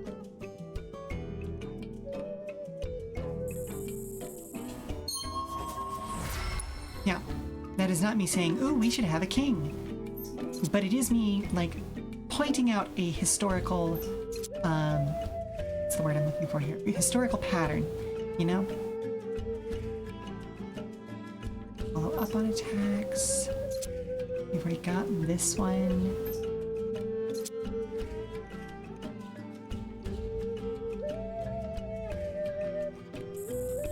Yeah.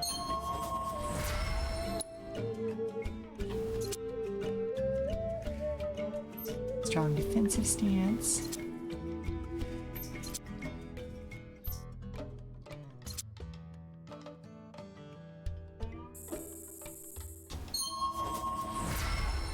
And start feeling like they deserve it. Exactly, exactly. It's just, it comes back to that whole having to work for a thing versus being given a thing.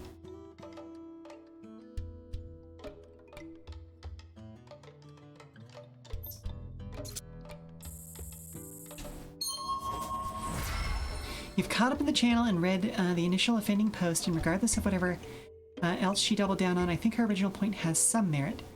Now, like, that's the thing. It has some merit to it. But stating it as a fact, instead of stating it as a, here is a thing, like, I wish I don't vibe with this because of X, like, stating that would be, like, it would not have caused any sort of upset. Not every game is for every person. That's fine. And especially Merkborg can be challenging. It is an art-forward game. Well, I mean, if you've caught up on the channel, you've read all of my posts about it. Like, you know where I'm coming from at this point. Yeah, that's fine to not like a thing. Not everything is for every person. But to state that a thing is bad just because you don't engage with it is where the problem comes in. You know what I mean?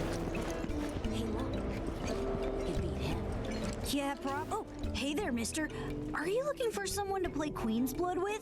We'd be more than happy to go a round or two with you. I'm Devin, the younger brother. And I'm Darren, the older one. And together, we're the Double D Duo, a team of twins who love Queen's Blood. You'll face my little brother here first. If you win, then I'll take you on. 2 for the price of 1. Sweet deal, right? Speaking of prices, if you lose against either of us, you gotta fork over 3 gil. I will gladly play 3 gil. You're being followed for making a public post stating that you're not engaging with the discourse. Amazing. You now own a card that can lower power of or enfeeble other cards. When the card's power is reduced to 0, it's destroyed, and the position it was occupying becomes empty again. There are also cards whose abilities activate only when they are destroyed or enfeebled. Therefore, sometimes it benefits you to use enfeeblement abilities on your own cards rather than your opponents. Part of the fun. Ooh.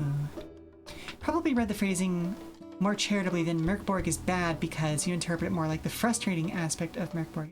But even that is not 100% correct because I don't find it frustrating at all. Like, that's the thing. When you are making statements about the quality of a thing, then it's, again, there's a phrasing thing there.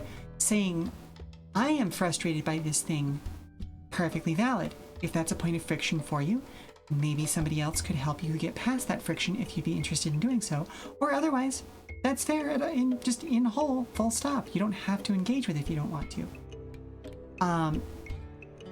But like, for instance, the moment that I picked up Merkborg, as well as some of its successor systems, it's like it instantly clicked for me because of what I am personally used to doing. I'm used to being in art galleries and looking at art and interpreting meaning from a visual medium.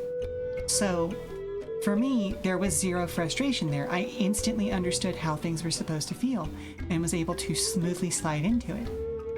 For people who are not trained to do that sort of a thing, yeah, I can see the disconnect, you know? And we're now needing to scroll back up. Her plus was definitely meant to be, this thing doesn't work for me, and she said it in such an end-all be-all statement instead. Not going to go online and personally tone police trans women. You'll leave it to the other trans women in that server. Fair. There. Your question is that if she expressed her pain point with a better tone and semantics, is there a valid criticism in the system? Yes, absolutely. Yeah, absolutely. If that is your point of friction and that means that you don't get along with that system, perfectly understandable. I would not have brought it up in the server the way that I did. And it's not even necessarily a tone, because I historically don't read tone well, especially in text.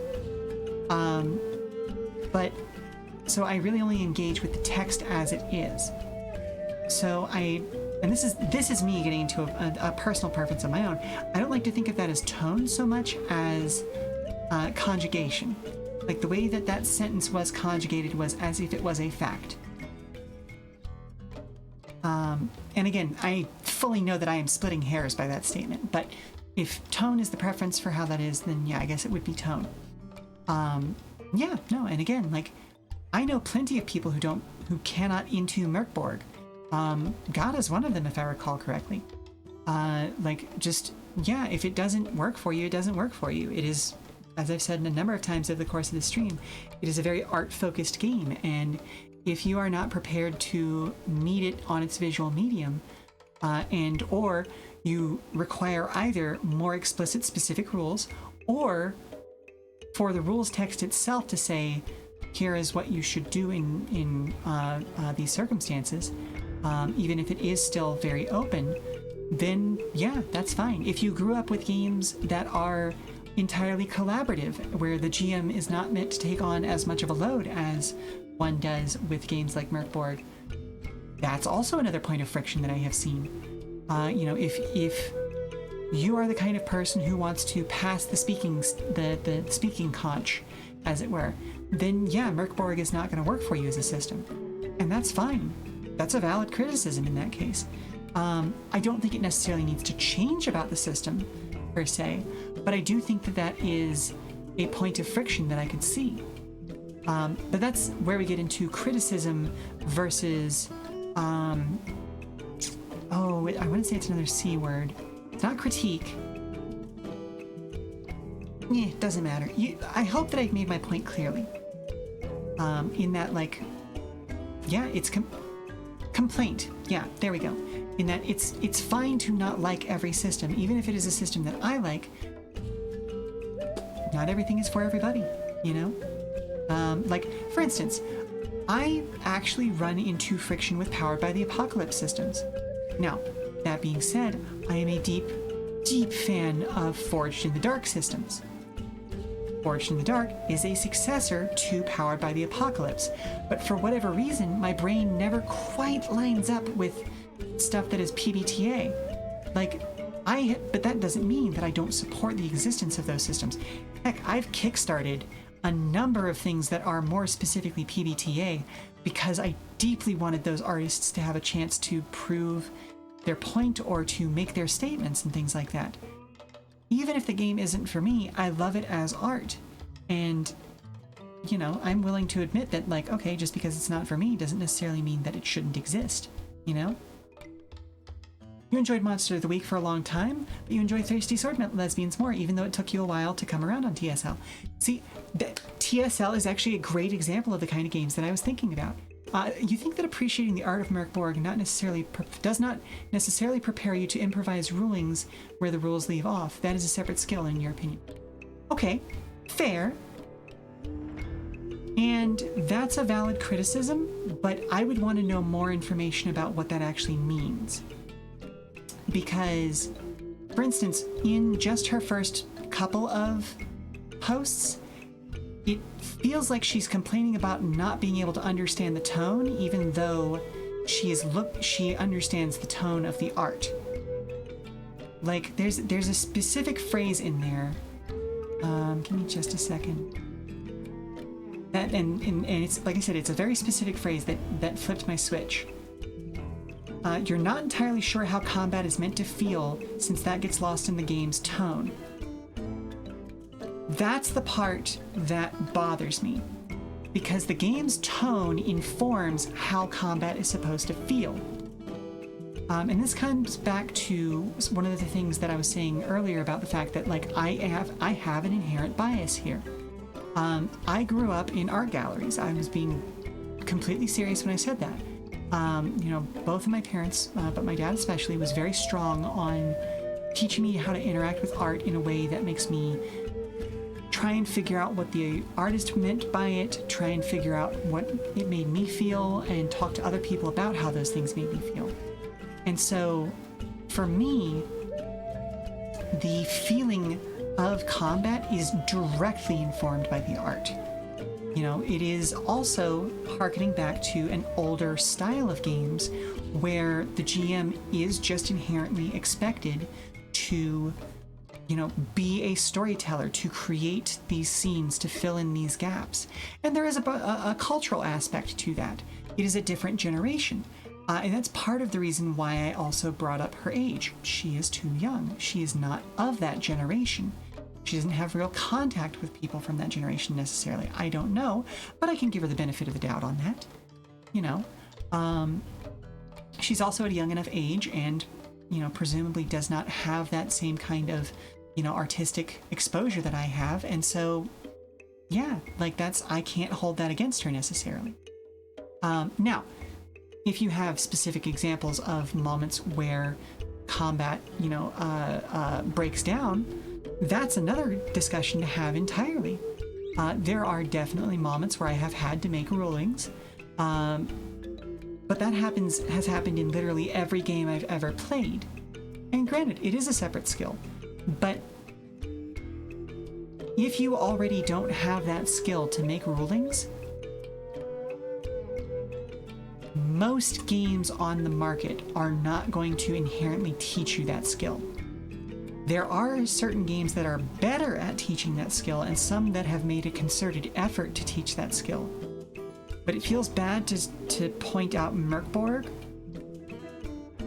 as a specific thing that fails at that when it exists in a much larger ecosystem that already relies on an oral tradition of having a GM that you kind of grow up playing with, and either they are more experienced than you are, and so you get to learn how to GM by observing what they're doing, or if everyone around the table is a bunch of, you know, 10, 11, 12-year-olds and you're all learning your game for the first time, everybody's gonna mess up, and you find what works for your group, you know? It basically, like, the rules part of it feels like a larger discussion to have rather than pointing at a thing that you don't get along with and going, ew. You know what I mean? Does that make sense? You tend to prefer games that are RP heavy with less combat baked in. RP heavy systems tend to have less strict rules and a lot more improv. Also true. Also true. Even with some of the more, like, I've got a game called So That Others May Live, which has zero combat baked into it. Actually, the last couple of systems I've made have zero combat. Arguably, Proto Drive still has combat in massive air quotes because it's one of those, like, combat via racing, but you're not really fighting the other person, but you're fighting you. You know what I mean? But So That Others May Live is purely RP, but all of its rules are centered around essentially telling you when things are about to get worse, and then letting each person describe how things get worse. But I feel like I've talked enough, and I'm hoping that I've kind of answered questions and explained things more. Circuit especially, but anybody who has an idea of, like, maybe they want to bounce back, push back against me, maybe they want to talk a little bit more about this, or maybe I didn't understand the point you were trying to make or something along those lines, I would love to hear it. You know, I love to talk about these things because that's the only way that we improve. And that's the only way that, like, I improve and become a better person as a result of it. Okay, so let's take a look. Where was... Oh, toggle details. There we go.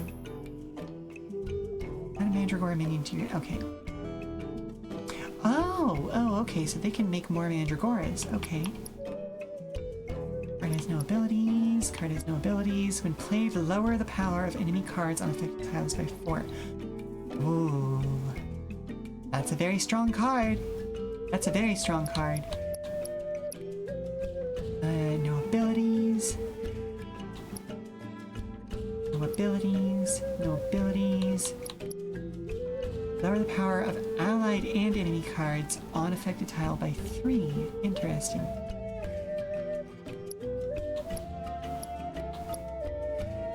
So I have a feeling I would use this card, the Toxarat, more than I would use the Grenadier. They cost the same. Toxarat opens up additional places. There's a game that you want to play so bad called How We Learned to Fill Our Lungs with Salt. And I have a whole idea of how to really make it impactful, but no one wants to play Grief Therapy, the TTRPG with me. Okay, Boomer. Wow, okay, hang on. That's not what I meant. That's not what I meant. I hope you know. Okay, so I mentioned So That Others May Live. I designed that game because of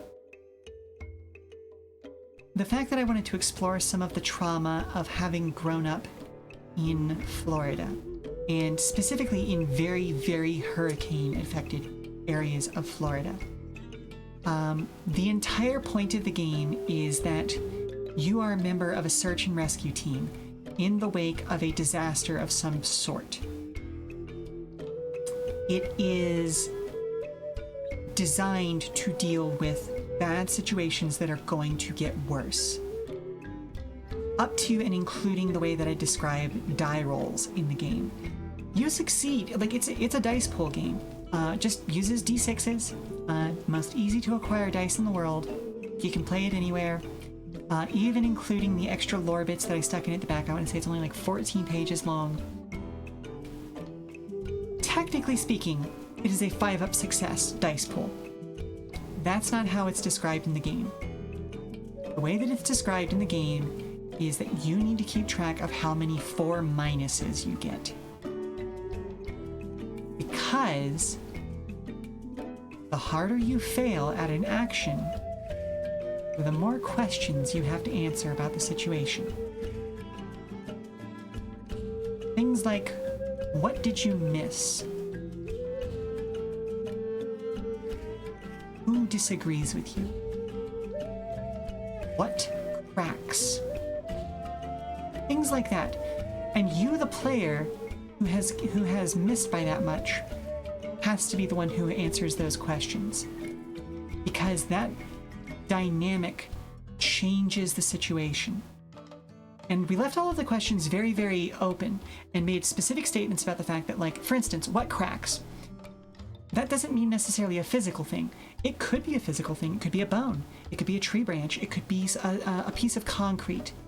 Or it could be someone's mind. It could be an agreement you had with somebody. It could be someone's trust. Things like that. And there is no HP tracking in the game. There is no combat. There are,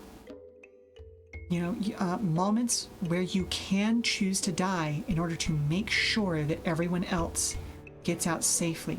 Because everything that you do in the game is so that others may live. Hence the name. But anywho. It's a fun little thing. So you opened up Merkborg's page on violence, and it really does not supply anything more than the bare bones mechanics for making what rolls to make.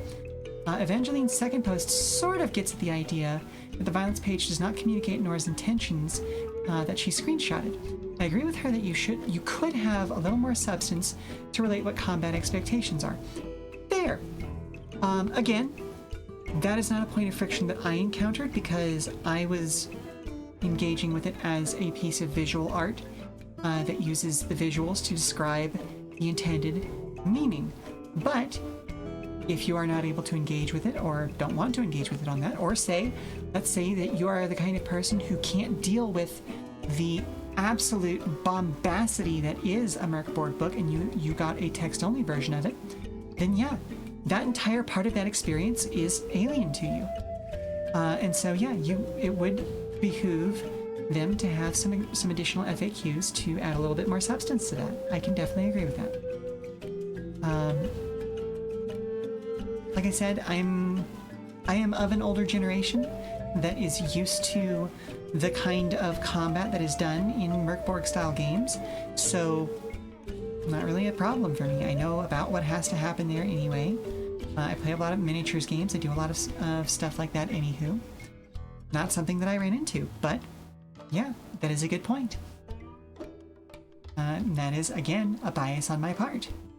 So yeah, it is, and I would much rather have that sort of discussion and talk about, okay, well, how can we strengthen those things? How can we take what was an oral tradition and turn it into written rulings and suggestions in a way that is productive?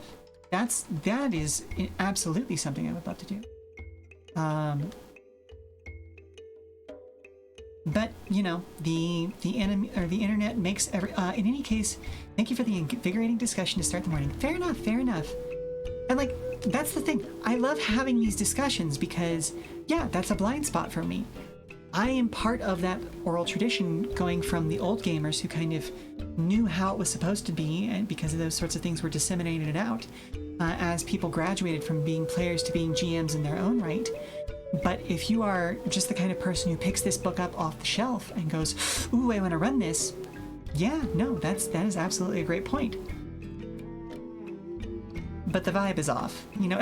You know what I mean? Like, that's kind of where she lost it, and where I think a lot of the friction of the day comes from. Let's see. Oh, I don't want to necessarily engage with that. Crystal and crab is nice. Okay. There we go.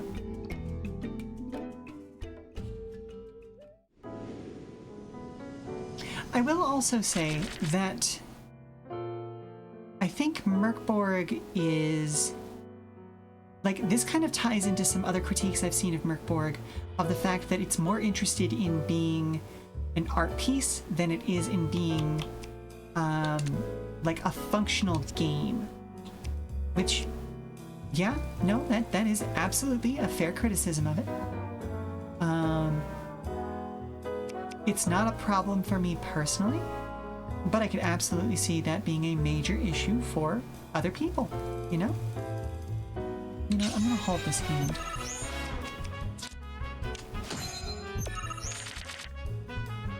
But yeah, like, does that make sense? Like I said, it feels like that could be an issue that other people, or that kind of interacts with this one, where it wasn't, like, when it first came out, it wasn't interested in doing, ooh, I can absolutely do that. Yes, please. It wasn't interested in being the most complex, fully functional game in the world. It was more interested in being a cool thing. That is one of the reasons you dislike Merkborg, but you don't like lightweight rule systems, whether they're art or not. Also fair. And see, that's fine. Like, as we've said so many times in this discussion, not every game is going to be for every person. You know? Yeah. Okay, so let's see. We can't drop that there. Ooh, that's gonna be rough, no matter what I do. Okay, I'm gonna drop this here. That bottom row is gonna be a problem.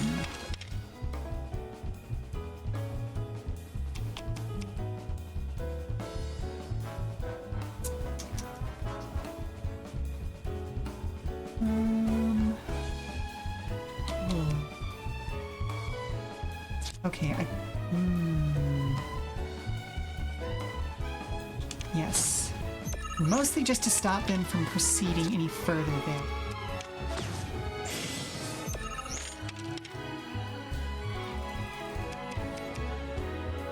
I don't have any 2 mark spaces for that. So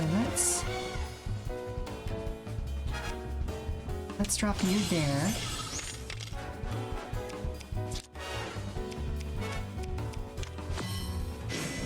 that's fine. I can see why the mandrake is... Okay. I'll take that.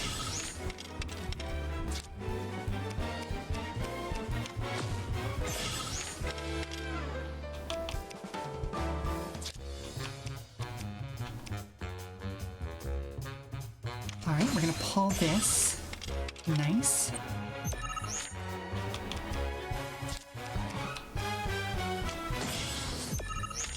Okay. Oh, I don't like necessarily the situation that I am in right now because, well,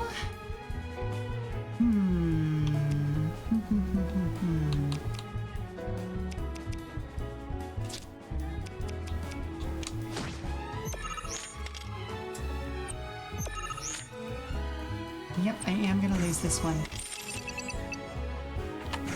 Alright, let's take a look. Ooh, I have an advanced announcers test coming up. Okay, cool. You're more willing to let things go table by table, but you primarily play with one rotating group of friends or folks, and you know what our strengths are, so you're less willing to play certain systems with them. Also fair.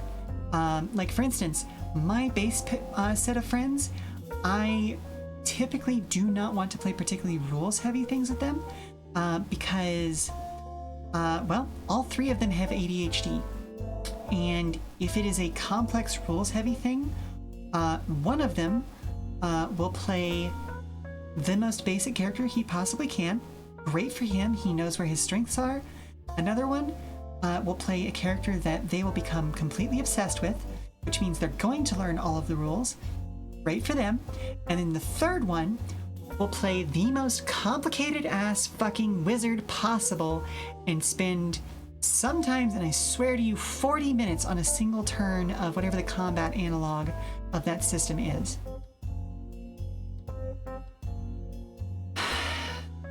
It is a point of comedy within our friend group. He's one of my oldest friends. I love him dearly. But also, I do not want to play a particularly complicated game with this man. Okay, so now that I have finished razzing one of my friends who just happens not to be in today's stream because it's Friday and he's probably at work, let's go take a look at the advanced announcers test, shall we? So, this particular announcers test was written in early 1950s by Mike Nichols for WFMT in Chicago. And I'm actually going to give you a free hydrate before I start doing this because I absolutely need to be well hydrated for this.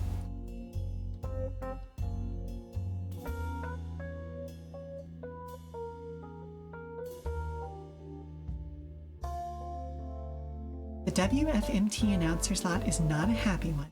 In addition to uttering the sibilant, mellifluous cadences of such cacophonous sounds as Hans Schmidt-Isserstadt, Karl Schuricht, Nicanor Zabaleta, Hans Nappertsbusch, and the Hammerklavier Sonata, he must thread his vocal way through the complications of the Orchestre de la Suisse Romande, the Concertgebouw Orchestra of Amsterdam, and the Leipzig Gewandhaus Orchestra, and other complicated nomenclature.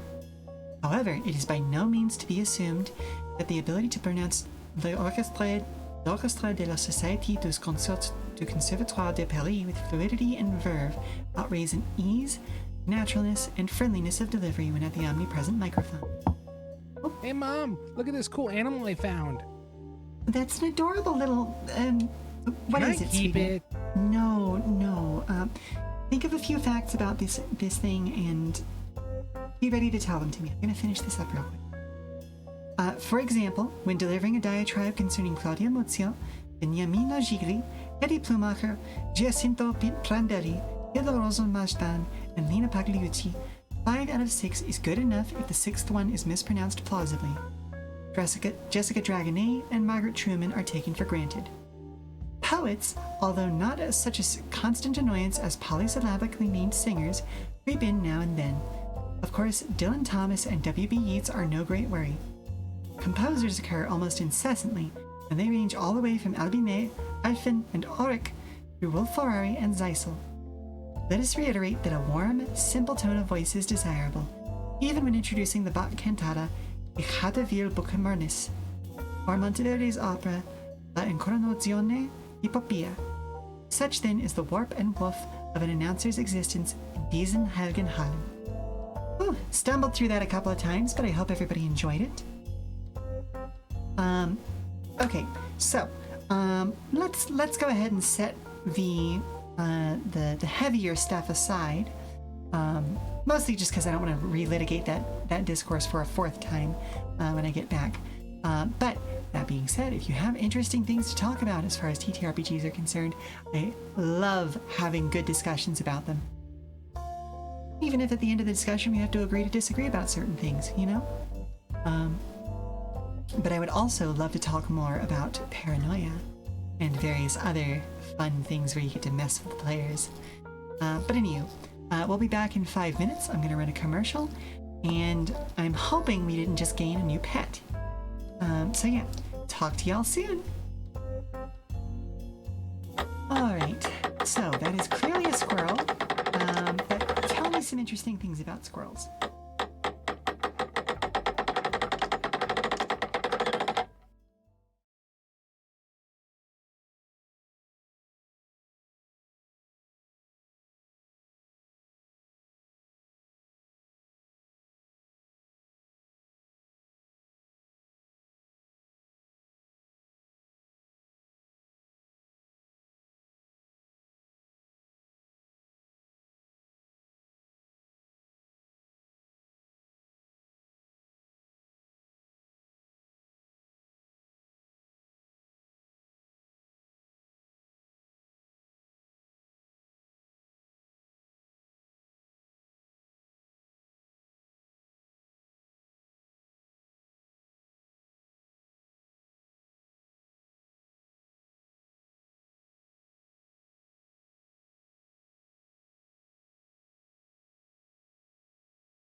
go for a rematch, shall we?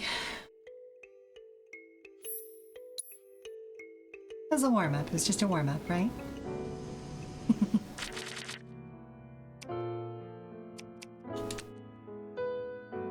Cycle that.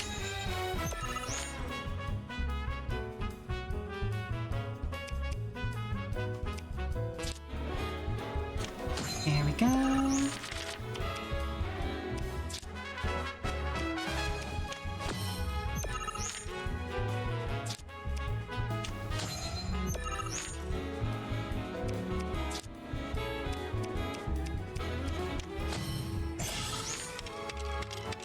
Let's see what we can do here.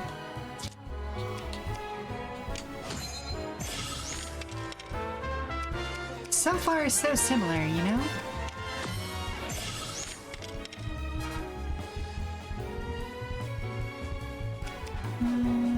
Let's see. You there. Fuck. That was exactly what I was hoping it wouldn't do.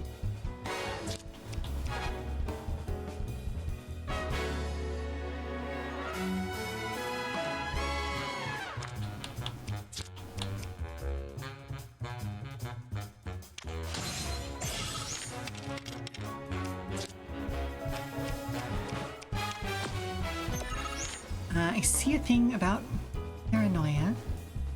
Be with that in just a moment.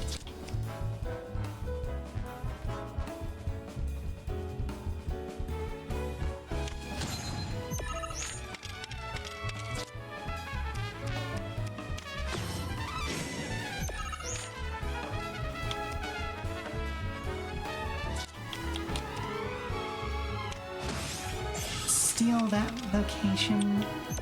Aha, and I see how this is going to work out. I do not see how this is going to work out. Fuck. Well, it's fine.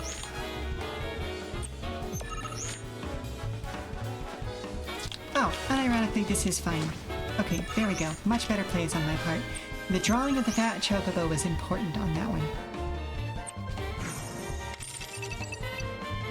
Alright, so you meant that you run a short campaign of paranoia if we can find a table. You love the game and have been entrusted with this rule set for the sole purpose of running it. Fair enough, fair enough. So do you want to start like a thing in Goddess server for this? Do we want to just kind of put feelers out in general? Where do we want to... Oh, sure, I'll play. Don't worry, Devin. I promise I'll avenge you. Because, like, I can almost certainly pull people into this if we want to. But I'm curious about, you know, Fat Pikachu is dead, long live Fat Chocobo. Yes, I love the Fat Chocobo, okay? It's one of my favorite things in all of Final Fantasy. It's a big old chunky chicken. I love him. They did him dirty in the funniest possible way in Final Fantasy XIV. If you've not heard the Fat Chocobo's ride-along theme song in 14, please go check it out. It is so fucking funny.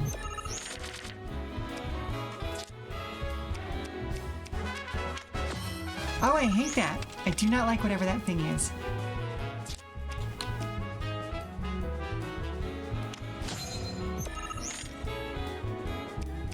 What in the world? Like, is it an ant of some sort? Okay, I will see about what's going on up there in just a moment.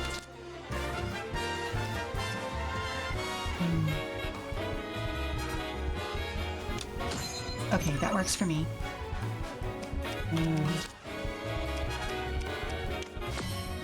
Okay. Bada bing. Let's see. Damn, he did pull it back. Okay.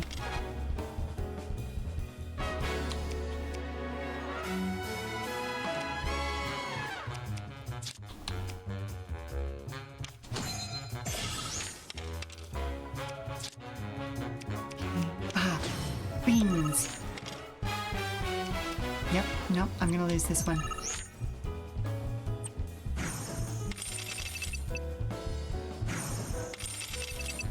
You do have a server for running shorter games. It's your one-shot server that you'd be more than happy to invite me to if you're interested in. If not, then you can put out feelers and got a server with his permission, or just make a new spot for it. I'm down for whatever. Okay, that's 3 gil for us. You want to play? Remember, if you lose, you... Totally fine, Don't worry, kiddos. Devin. I promise I'll avenge you.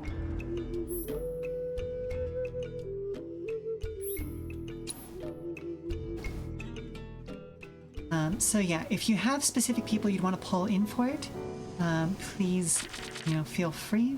The easiest thing to do at that point would be to use your existing server. Let's cycle this. Oh, gross. Okay, so I guess that's probably the best we can do there. Do you have a specific, vibe of player mindset in mind?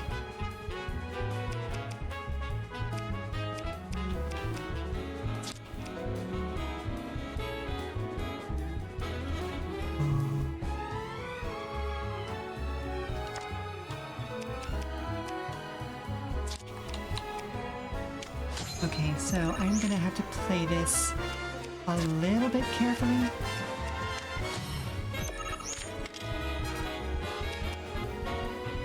Let's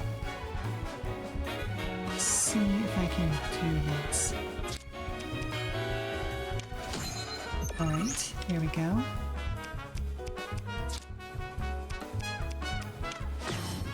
Take that for us.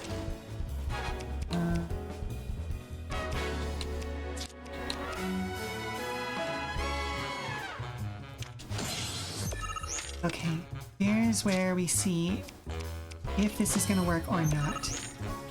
Okay.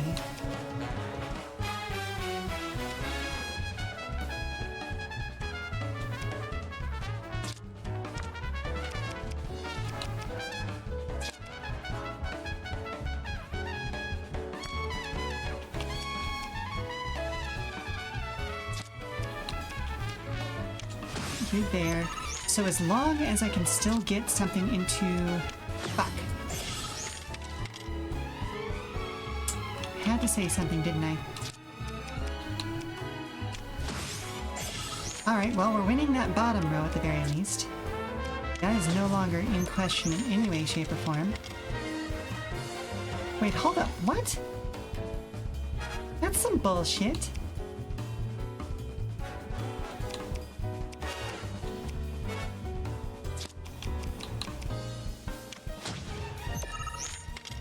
Well, I guess that's that.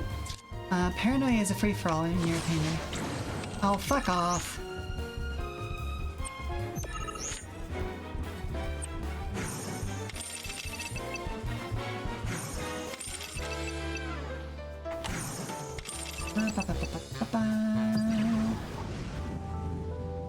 Send me the link to your existing one-shot server. If you have people you want to invite, you can pass that link out as well. Okay, fair enough, fair enough.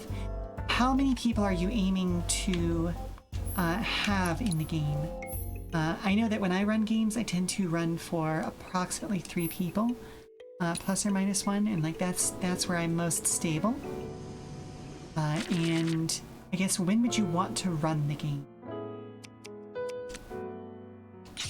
Smaller tables, 4 to 6 usually, including yourself or not including yourself? Okay, medium tables. Okay, fair enough then.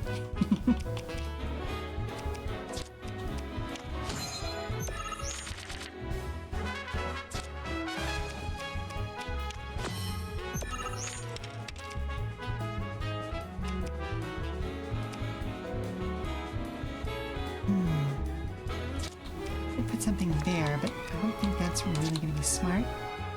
I think that that's probably my best move.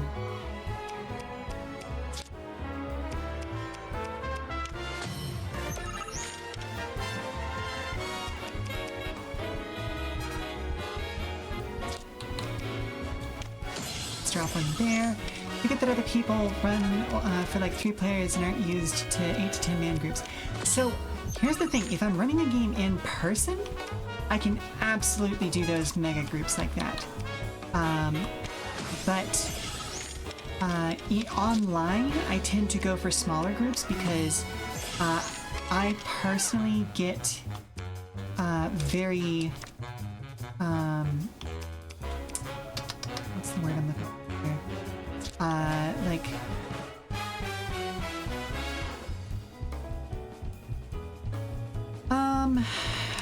this is about as good as I'm going to be able to do, and hopefully they won't place a thing in the middle.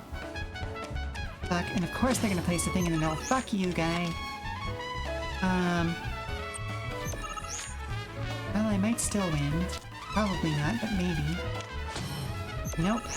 There it goes. Yeah, basically it's harder for me to keep up with who's doing what if I have too large of a group online. But in person, I've run for as many as like 30 people at once. I had to have sub GMs for that. That was not an on my own sort of thing, but large events are not outside of my realm of experience. It's just, again, it works a little bit better for me in person rather than online. Alright, we're going to eat all of those. Really wish I could have a guaranteed start with the cactus. That would be nice. Oh, that's a large post which does not fully display on my tiny little screen because for whatever reason OBS always likes to make the chat window really, really tiny. And it's silly. Okay, we're gonna push out there.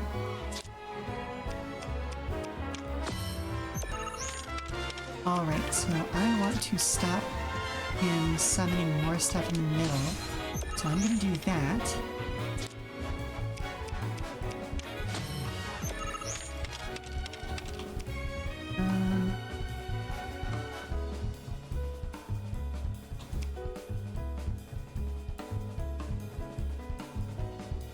I'm gonna hold on to that spot on the middle line for now. We're gonna do that. Oh no, it's fine. It's not that it cuts it off, it's I have to scroll up. And that's fine. That just means that I need to physically interact with the thing. And I can't do that and play game at the same time. Oh, I don't like how badly I'm losing this right now. Oh, wait a minute. I can do this.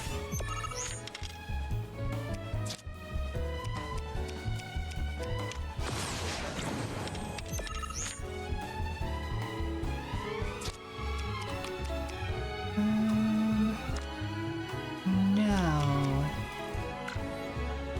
I need to do that to get a lockout. There we go. Okay. A little suboptimal, but I'll take it.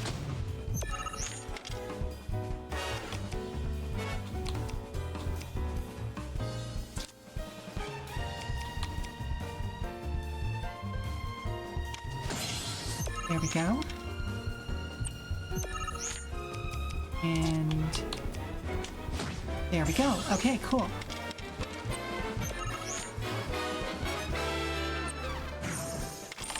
All right.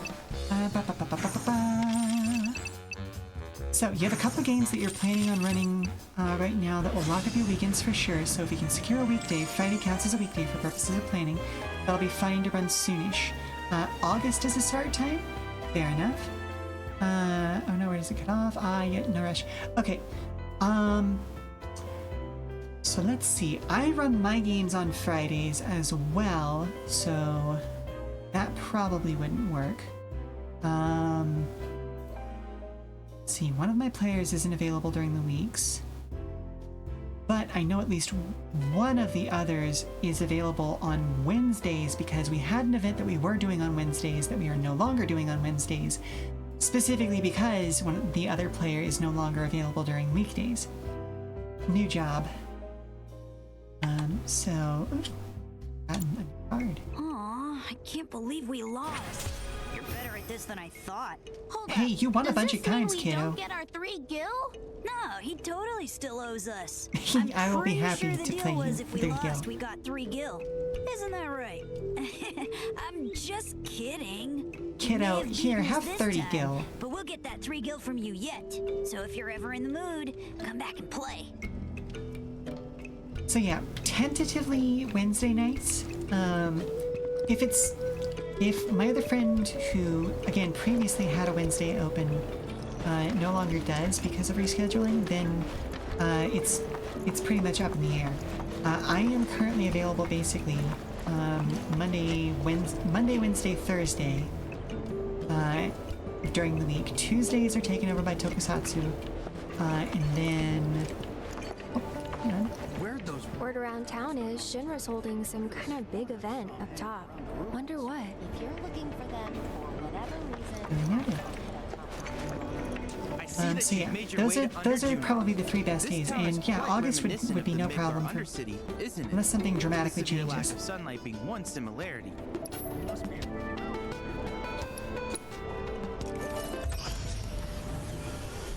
Let's see, what else have you got for us today? Ooh, we got Phoenix, but I don't necessarily want to go up against that right now. Provoked here. Alright, sure, let's go ahead and do this. What are we gonna be? Okay. There we go.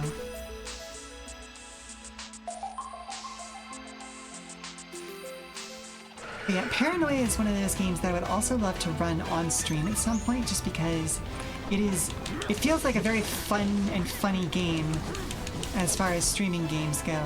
Okay, fire and ice.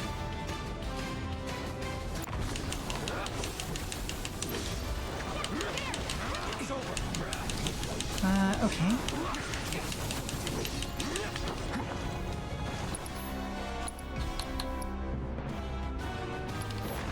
Alright, I'm gonna wait for it to be done doing that, and then we're gonna Firebolt Blade. Ow.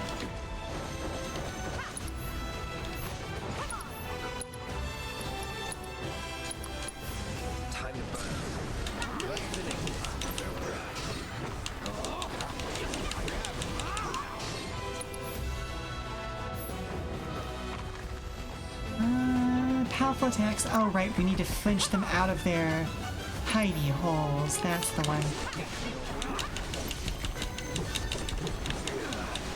Ow. Ow! Getting juggled by fucking moles.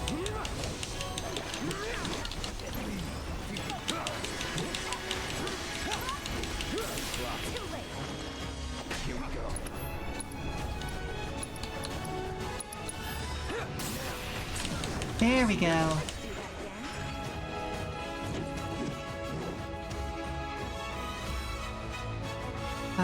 Monday is currently claimed, but that game is ending soon as you believe. Thursdays will be fine as well. You can make Wednesdays work, but you need to move some stuff around, and we may lose Kiwi and Rocky's interest if we pay on Wednesdays. Okay, fair enough. We can work through it though, we have time. Monday would probably also work. It's just Wednesday, I know that we had an event that is no longer happening on Wednesdays.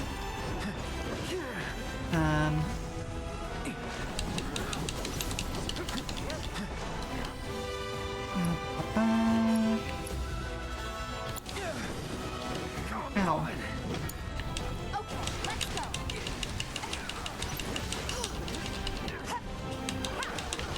Yeah, that used to be the day of the week that we would watch Dimension 20, but again, changing work schedules has made that no longer possible on that day. Let's hit the Screamer with fire.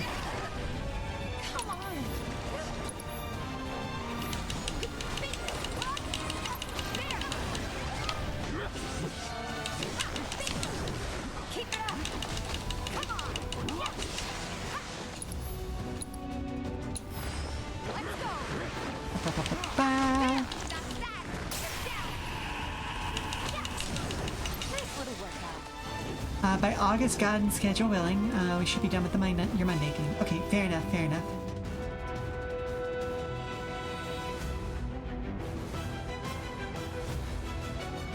Was this one a 3-round or a 5-round? I've forgotten already. 3 it seems, okay. Okay.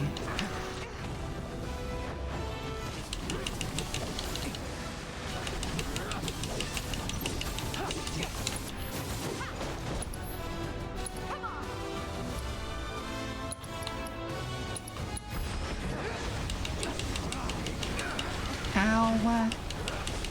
Rude of you.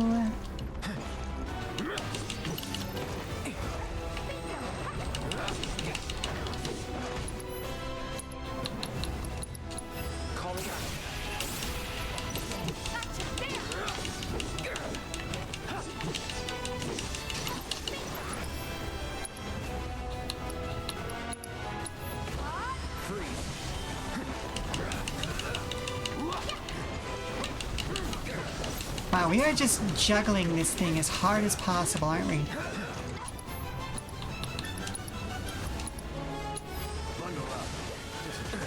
Ow. Oh, it changed alignments.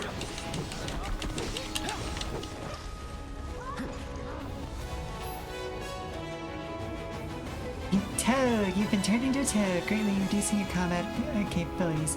In this state, you can only use standard attacks, HP restoring bubble breath, and leapfrog ability. Remove the status effect, either use the as soon as spell or items such as Maiden's Kiss or Remedies.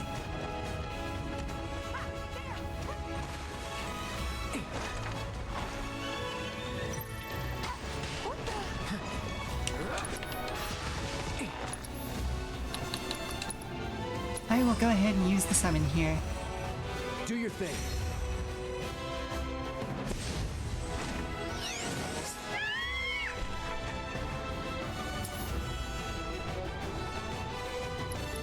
Oh, right, Red is currently a toad.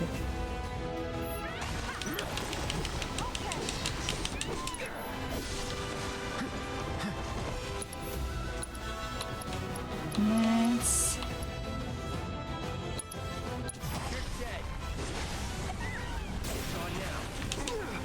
Ow. Ow!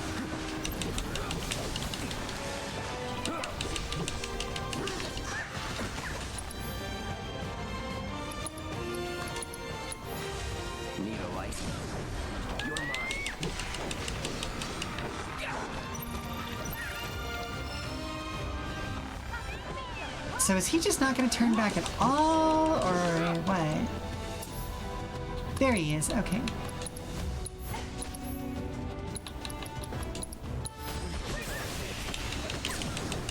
Nice. I'll end this. There we go. Whew.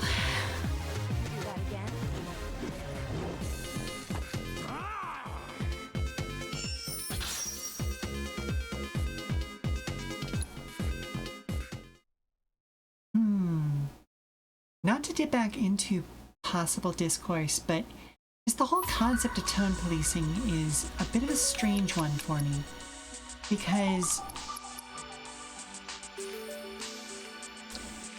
like, if you're saying something with the intended tone and have the intended meaning, then there's really nothing to police there. But if people respond in a way where it's not clear if they understood you the first time, I don't know, is that still tone policing to say that I wish somebody had said something in a slightly different way? Or is that just saying, like, because I will admit that, like, if that's what the case is, that, like, that's a me thing, because, like, if I didn't understand it, then it's not necessarily that I want you to take a different tone, or that, like, oh, you shouldn't take this tone with me, or whatever, but it's just the, like, well, if the listener responds based on what it sounds like you've said, and things continue to escalate from there, even though they're engaging with it as a different thing than what you intended, I don't know. I'm not exactly sure how to say what I'm trying to say here.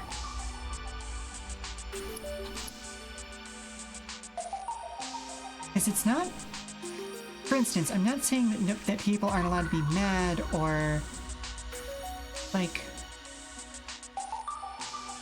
passionate online. It's nebulous, some people get reactive about, like, I wish you had said this thing slightly differently. Well, actual tone policing is usually, you have no right to take this tone, be angry. Right. And, like, I'm definitely not trying to do the second thing, because I've had people do that to me in the past, and it's not productive, you know? When people feel passionate about something, they're allowed to feel passionate about it. But when it becomes a detriment and everybody's now just at each other's throats about something that could just be a discussion, it feels like it's, like I said, it feels like we've gone, I don't know. It's like, I'm realizing this is another bias thing. I am used to getting into academic arguments with people where people can be absolutely livid about a subject, even if they are best friends outside of that discussion. But an outside observer might see those two people having an argument about something within their realm of, or like within their sphere of education, and might think that these two people are about to murder each other. Even though what they're doing is having an active discussion, it's just they're both incredibly passionate about it. But that also assumes that both of those people are engaging in a way that is both honest and willing to cede ground when they realize that they have made a point badly, or that the other person is making a good point. And see, this is another one of those moments where I really wish I had the model tracking working already, because I absolutely just did the thinking pose of it, just the hand on chin. And that would have been more effective visually if I'd been able to do that for you all. But yeah, as long as we're in realm A of like, oh, now that you've explained further, I misunderstood what you meant. This is a different discussion than I thought we were having.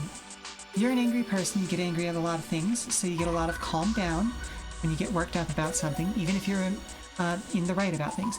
So, yes. I used to be in a very similar space. Things in my life have changed in ways that have allowed me to have a little bit more grace about that. Some of that, again, working in academia, those heated discussions, as I will call them, I will absolutely have those with my peers. I would absolutely have those with other professors, other designers, things like that. With a student, you cannot speak that way. They are a student. They are still learning. So even in moments when, you know, sometimes there were things that some students would say in a way that would normally get me heated, I had to learn how to hear that and guide them through a better way of doing things. You know? And not every professor or teacher ever gets there, and those are usually the people who are nightmare professors and teachers. Now, that being said, I definitely have a couple of people who graduated from being my students and went out and started working professionally, or some of them even started teaching alongside me. And like, okay, now we're peers. Now you're gonna get it. But you know, it's a different thing entirely. There's just also just, you know, I mean, how real do I want to be here? Oh, for sure, you've learned to be like, hey, I'm not engaging with this, or good point, have you considered? Yes.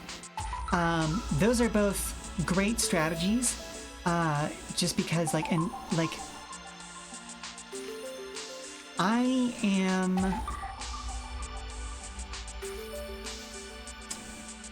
Again, you know, this is something that we talked about towards the end of last week's Saturday stream when I was talking about how like close I feel to a character named Raptor from Shadowrun Hong Kong. It has to do with exactly how, like, the traits that I have for being on the spectrum. My brain wants the world to be concrete and run according to specific sets of rules. And when other people don't follow those rules, it is an instant switch flip in my brain. And having to learn how to make myself take a step back from that and use those strategies of, like, I need to dip out of this conversation because I feel where my emotions are going and I am not able to engage with this in good, or like in earnestness. Or if it is something that I want to engage in and I just know that, like, I need to set those emotions aside, the good point have you considered is also a great way of doing that. If I'm being honest, and this is something that I never talk about on stream, so, you know, actually, hang on, let me check something real. 1, 2, 3, 4, 6. Okay. So I don't talk about the fact that I am trans on stream an awful lot. In fact, this might be maybe only the second time I've explicitly said it. It's obvious. I know. I'm aware, but it's not something that I present to the world. But I will also say that since getting on estrogen, it has changed how I interact with my emotions. For the better, generally. Something that I tend to describe it is I am now better able to experience my emotions instead of being controlled by them. And that's not everyone's experience. That is a personal experience. That is me speaking for me, not for everyone. But hey, we're having a frank discussion. And so I figured, I'll put it out there. Testosterone did the same for you. It was incredibly jarring to have that switch flip. Yeah. And it's interesting that I wish we lived in a more just world where we could study these things more reasonably, because there is colloquial evidence that there is a deeper tie between things like autism, things like ADHD, and being trans, because, like, I'm not the only person who has experienced this. You're not the only person who's experienced this. I have plenty of friends and one of my roommates who has gone through a similar thing of, I feel better able to engage with what my brain is doing, and I think that supports there being evidence for honestly, just for transness in general, of, like, your brain is trying to run a different operating system than what your body is doing. And creating a better link there smooths things out. It reduces the number of errors. And I'm using a lot of computer speak here just because, like, that's the language that makes sense to me, but I hope it's coming across understandably. Like, you not you boomer, but you, the royal you, the capital Y you, us, we, all of us, like, maybe it's just that, like, when, and this isn't groundbreaking information, but, like, when a chemical is out of balance, it makes life hard. And so getting the chemical that your brain wants, the chemical that your brain needs, suddenly smooths things out. And like I said, I wish we lived in a more just world where we could study those sorts of things and not risk erasure. You know what I mean? Because it's fascinating. I want to know what makes people tick, but I don't want to give more weapons to the kind of people who would rather we just not exist. you know? I don't know. It's a rough one. That's a deeper conversation, but we always seem to end on these deeper conversations on my streams. So I suppose it's appropriate. And I say that because I did just realize what time it is. So let's head back over to the just chatting screen real quick. We'll chat for a few more minutes, but I don't want to send us to another commercial break if I don't have to, especially since if I'm getting maudlin like this, that means that I'm starting to get worn out, and I should find someone to send you all off to keep the joy flowing. Yeah, the thing is, bodies are run by hormones, not just estrogen and testosterone, but everything is hormones and chemicals. You're exactly correct. And that is a huge part of it, and part of why I switched to describing it as chemicals, and why I mentioned the fact that, like, this isn't a huge, like, groundbreaking thing. Like, you know, melatonin is a chemical and a hormone. Oh, goodness gracious. There's one that's specifically for, like, neuron communication that has to do with, like, neuropathy and things like that. But, like, that's how bodies work, is they are run on hormones.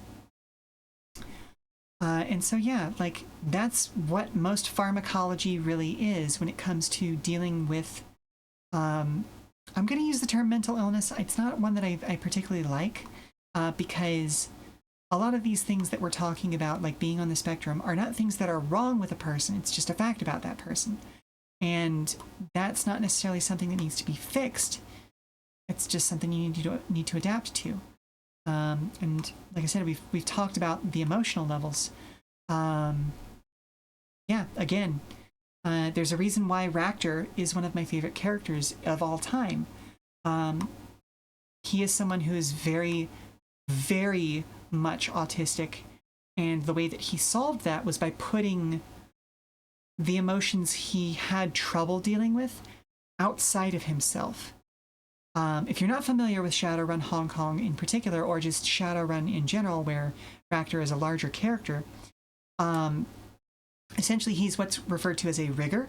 They are drone controllers. They run anywhere from, like, a single very powerful drone to entire fleets of lesser drones.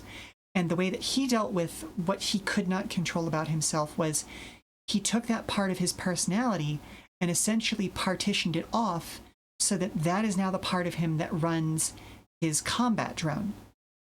And it creates a very interesting dynamic where he is now a calmer, more like focused individual as a result of that, and is a very pleasant and wonderful person to talk to.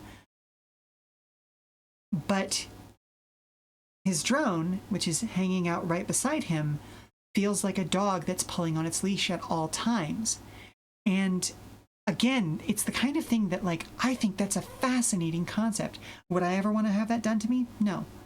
Maybe when I was younger, I thought about that sort of a thing, because when you're in the throes of knowing that what you're doing and what you are feeling is way too intense, but you have no way of stopping it, sometimes you start to seek out any way of doing it. And that's why a lot of people who are neurodivergent end up with drug problems, because they're just trying to find something that helps them control the things that they are feeling and how fast their thoughts are racing and all of these things. And again, I just wish we lived in a world where those sorts of things could be studied in a way that felt like it was actually going to be used in a way that helped people live their lives better.